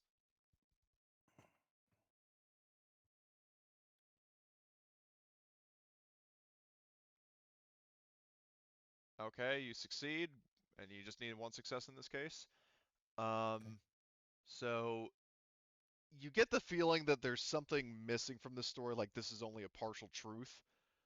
Um, like to be specific, all of what Stanley has told you so far is authentic, but you feel like Mm-hmm. there's more to the story that hasn't come up yet, whether it's something that he's conscious of or not. He's leaving something out. Well, he's leaving something out either deliberately or maybe there's something he genuinely doesn't know about, but that is key to the whole thing. Okay. Is there any way to figure out right now what that is, or No, okay? but How did the Chinese take over? um, he says that they so I mean obviously like there was an entire um like force of them, like not necessarily military force, but like a giant amount of refugees that eventually they um like because the thing is, and this is kind of consistent for the RMC in general, is that the Royal Marines are kind of quality over quantity, as in they're some of the best military forces that humanity has to offer, but they're very few in number. So the Chinese had a numerical advantage, and the moment they launched their uprising, they very quickly cleaned house with the cooperative or with the RMC. So it wasn't a peaceful democratic transition like they said that they No, were voted in yeah, no. power What afterwards. Zhang Jie described is complete bullshit. Yeah. Of Now, whether course. that's the part that was kind of missing from Stanley's side of the story, it's again your mileage may vary, but that's something that he brings up that Zhang Jie didn't.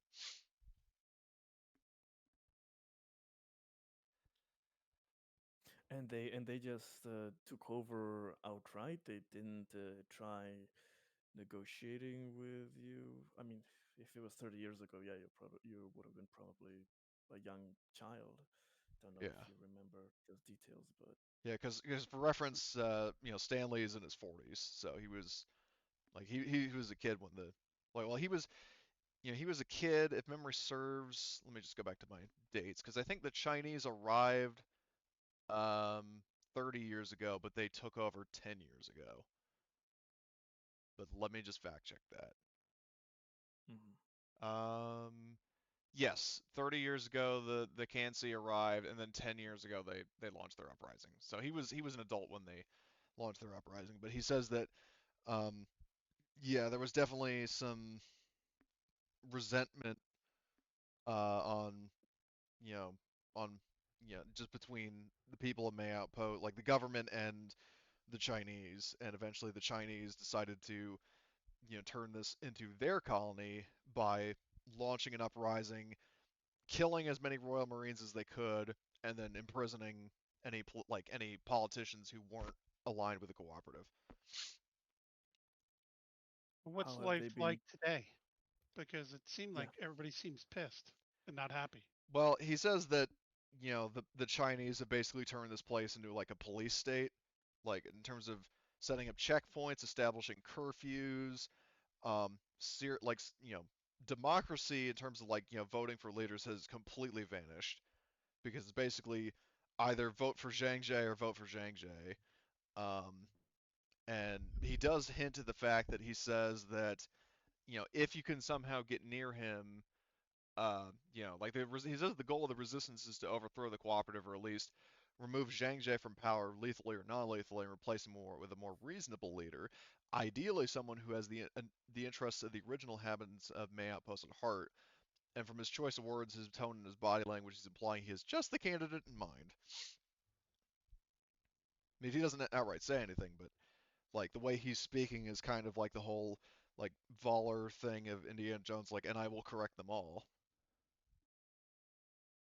Mm-hmm. So, Agnes just whispers between a rock and a hard place.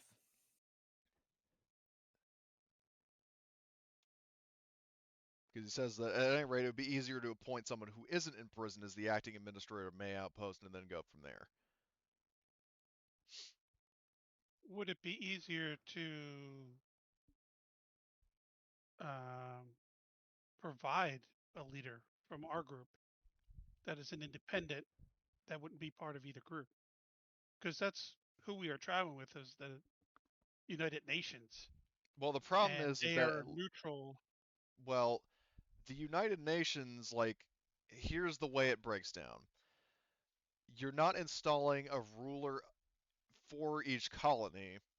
That is something the people decide for themselves, and then they pledge allegiance to the United Nations.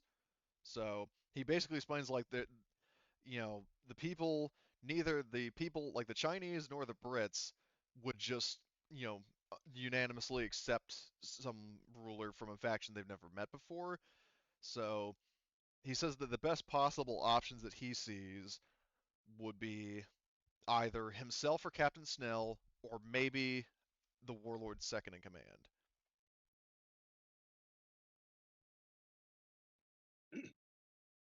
Talking about her, where did she come from? Where did who come from? The Warlord's second in command, or the? Yeah. Well, I mean, she was part of the. Well, here's the thing. So she was actually born after, like, she was born at May Outpost. Like, she wasn't part of the original like garrison of Chinese soldiers that came here.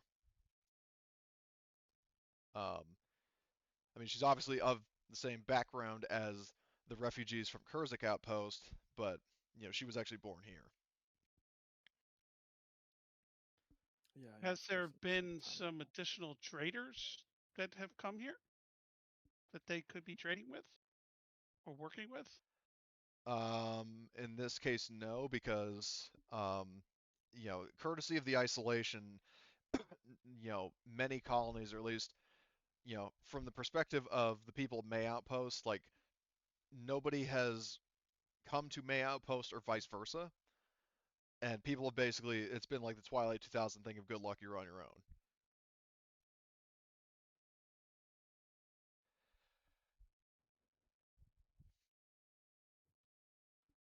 Okay. That still doesn't answer where she got that pistol. Okay.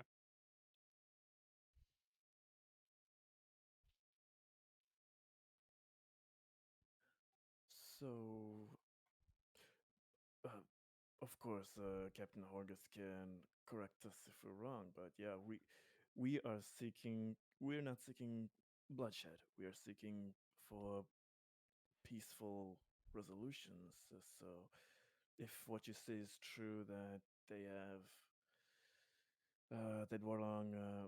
that that warlord has slaughtered the Royal Marines, yeah, then we will just accept to lead the rest of you to the slaughterhouse, of course. I don't know, Captain Hargus. What do you think? Should we have a meeting with the other Royal Marine representative? Because Yeah, I would like to talk to the Royal yeah, Marine guy. because, well, again, woman, but um, I mean, sorry. so basically what If well, it's a Stanley male, I was, call it female. If it's female, I call it male. yeah. Um, One name, it's the other. yeah. So Not so basically, bad. so um, Shepard says, again, if Horgus, if you are affirming and being honest that you are on the side of the Resistance, or at least not on Zhang Jie's side, um, like who do you stand with before I continue? I'm for the people. Okay. So whoever favors the people is who I'm favoring. Right Well, now, I have basically, two different, and I tell them I have two different sides. But if what you're saying happened with the Royal Marines, then I would favor with you. But I would need to talk to the Royal Marines before and get their side of it. So if it's 2-1, then I would favor you guys more than the Warlord. right? Because The Warlord basically, I don't trust fully. yeah. Because in terms of, you know, so far you've met like, three leader figures. Because remember when I was saying before that, like, you have the opportunity to put certain people in power, and that's kind of the appeal of this scenario. Yep. Is you've definitely got different candidates with different, agendas and alignments and stuff like that. And like so far, the only person who has been shown to be consistently, or well, not necessarily consistently evil, but definitely the more negative of the options is Zhang Jie. But there are like I've said before, heroes and villains on both sides. So, Yep. um, so anyway, in terms of the Royal Marines, so Stanley will give you directions to the old, like, you know, bunker system that Captain Snell and her remaining Royal Marines are using as a base. And he also says something else you might find interesting is that, as Sam indicated, Sam, his daughter, is that you aren't the first visitors that May Outpost has had lately, because there was somebody else who came here a month ago. I don't know if Who Warlord was that? Zhang mentioned it, but Who were they? he That's says interesting. that it's another militarized force with armor and gear similar to the Cooperative. It looked like some sort of like Russian special operations unit, from parts unknown. We'd never seen anyone with their flag and gear on our planet, and hadn't heard any rumors about them from any nearby colonies in the sector.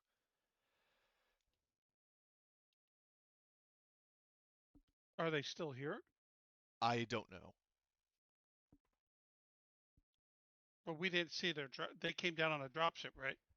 Well, again, the only ships you saw were the Cooperative's Bison freighters at the spaceport. Okay. You haven't seen any indication of any other faction's ships, or any other militarized forces that aren't the Chinese soldiers.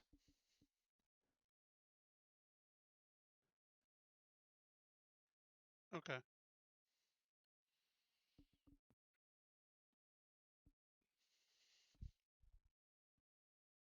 Yeah, that'll definitely be something we'll have to look out for. Because, yeah, that would explain why they have the pistols, I'm sure. Or the sidearms. Why do I have a bad feeling that maybe they went and investigated the ruins? The ruins. I got a bad feeling about this job. Exactly. Probably. Oh boy. I Stanley, really want to what message one? Mike and be like, Mike, go back up the ship and go get me my damn burner guns. Because we're going to be fighting aliens. And I got this stupid rifle with me. What stupid rifle? I switched to the rifle knowing we were dealing with people. Because I don't want to burn Well, people. why didn't you just put it on your back? Yeah. What rifle do you I have? have If it you in can the carry it. I have it in the Foot You Locker. do realize that the pulse rifle can launch Oh. firebomb grenades, right? Oh, I know. I know. But I like being able to flame them too. Okay. I'm carrying one with me if we don't resupply. But that's for another time. Agnes asks Stanley just before we go, in your opinion, if your leader or yourself were theoretically put in charge, how would you approach governance with the people? How would you approach with both your three world empire and the Chinese cooperative civilians? Well, he says that, well, first of all, I would, restore, like, bring democracy back to May Outpost. I'd let all the political prisoners of the old government out of jail. Um, He says that he would like make sure like he wouldn't kick the Chinese out, but he would definitely make them atone for their mistakes. Okay, that's all I needed to know. Agnes is ready to leave. Okay. Does anybody else have any questions for Stanley, or are you going to proceed to the Royal Marine Outpost? Royal Marine Outpost. I don't think I have any other questions. Okay. Does anybody? Sorry, Cody. No, dude, you go ahead. I figured you were about to ask something. Yeah.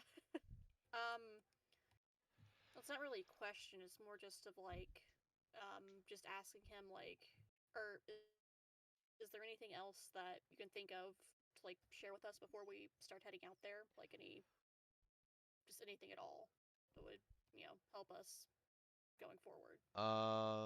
That's a good question. Let me go over my notes, make sure I didn't mention something already. Or think of anything that I didn't mention, rather. Nothing that springs to mind now.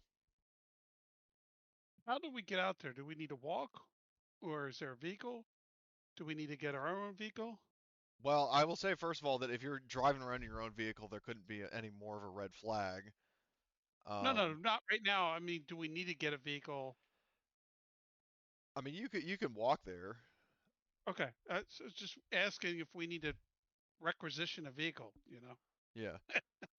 We should be able to hot shot a vehicle Now, so if we you can do want a vehicle, afford it. if you do want a vehicle, Stanley says that he has um, his own like you can like there's a truck that has been used for like covert delivery of supplies to the Royal Marines, and he says he's willing to loan you that, so you can proceed through town more inconspicuously. What would be easier to get through the checkpoints, the truck or on foot? Probably on foot. It would take you All longer right, to get there, but definitely if you drove to a checkpoint, you would have to be inspected or get out, and people would probably recognize you. So all right. Let's just stay on our feet then. okay.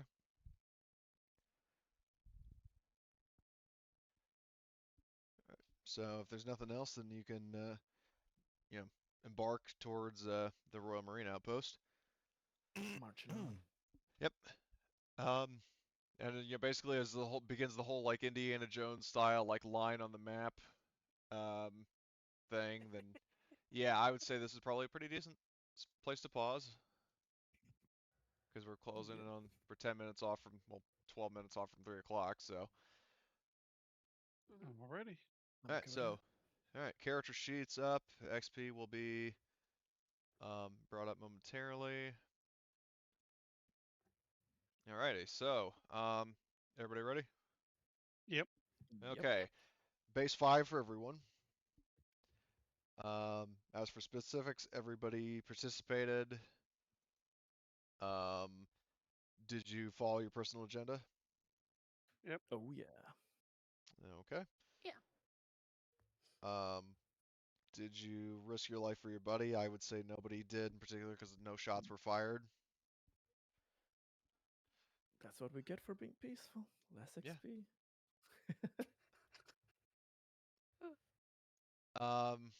Did you challenge or stand up to your rival?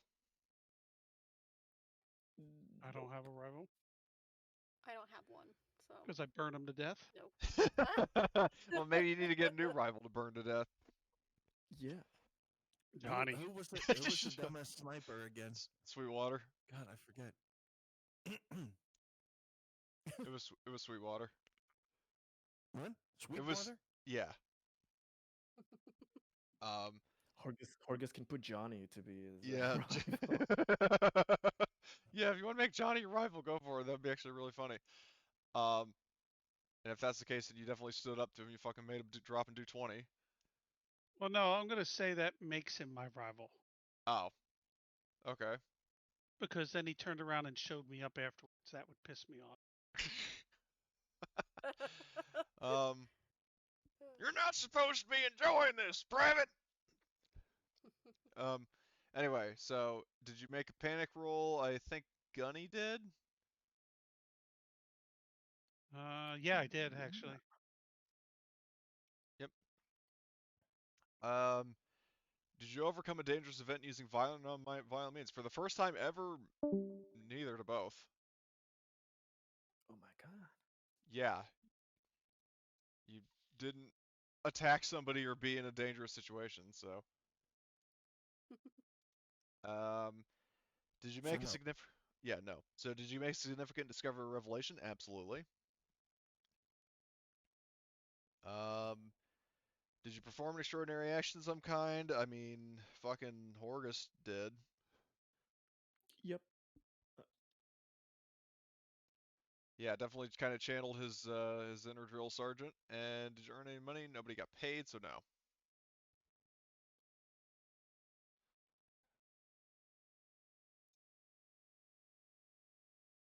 I need to pull my gun more often. We lose too much experience when we don't fight. Lose too much experience. Do you have any idea how much XP you guys have, and you get a minimum of 5 per session? No, I know, but we didn't get that extra experience because we didn't fight. Oh, boo-hoo. We're One losing less the experience point. Oh, the horror. yeah. Well, so for some it could How be are two we because going to they get were through the stressed. day? They didn't do a stress. We're losing the mechanical XP, but we're gaining the interesting story progression in XP. Yeah, because That's speaking of, very how interesting. interesting is this starting out? Oh, definitely. It's cool. Really cool. Oh yeah. And Dude, a nice mystery I'm only setup. teasing about the combat. Yeah, I Only know. half. I feel bad for you guys. Only half. Are we able to spend XP on skills right now, Cody?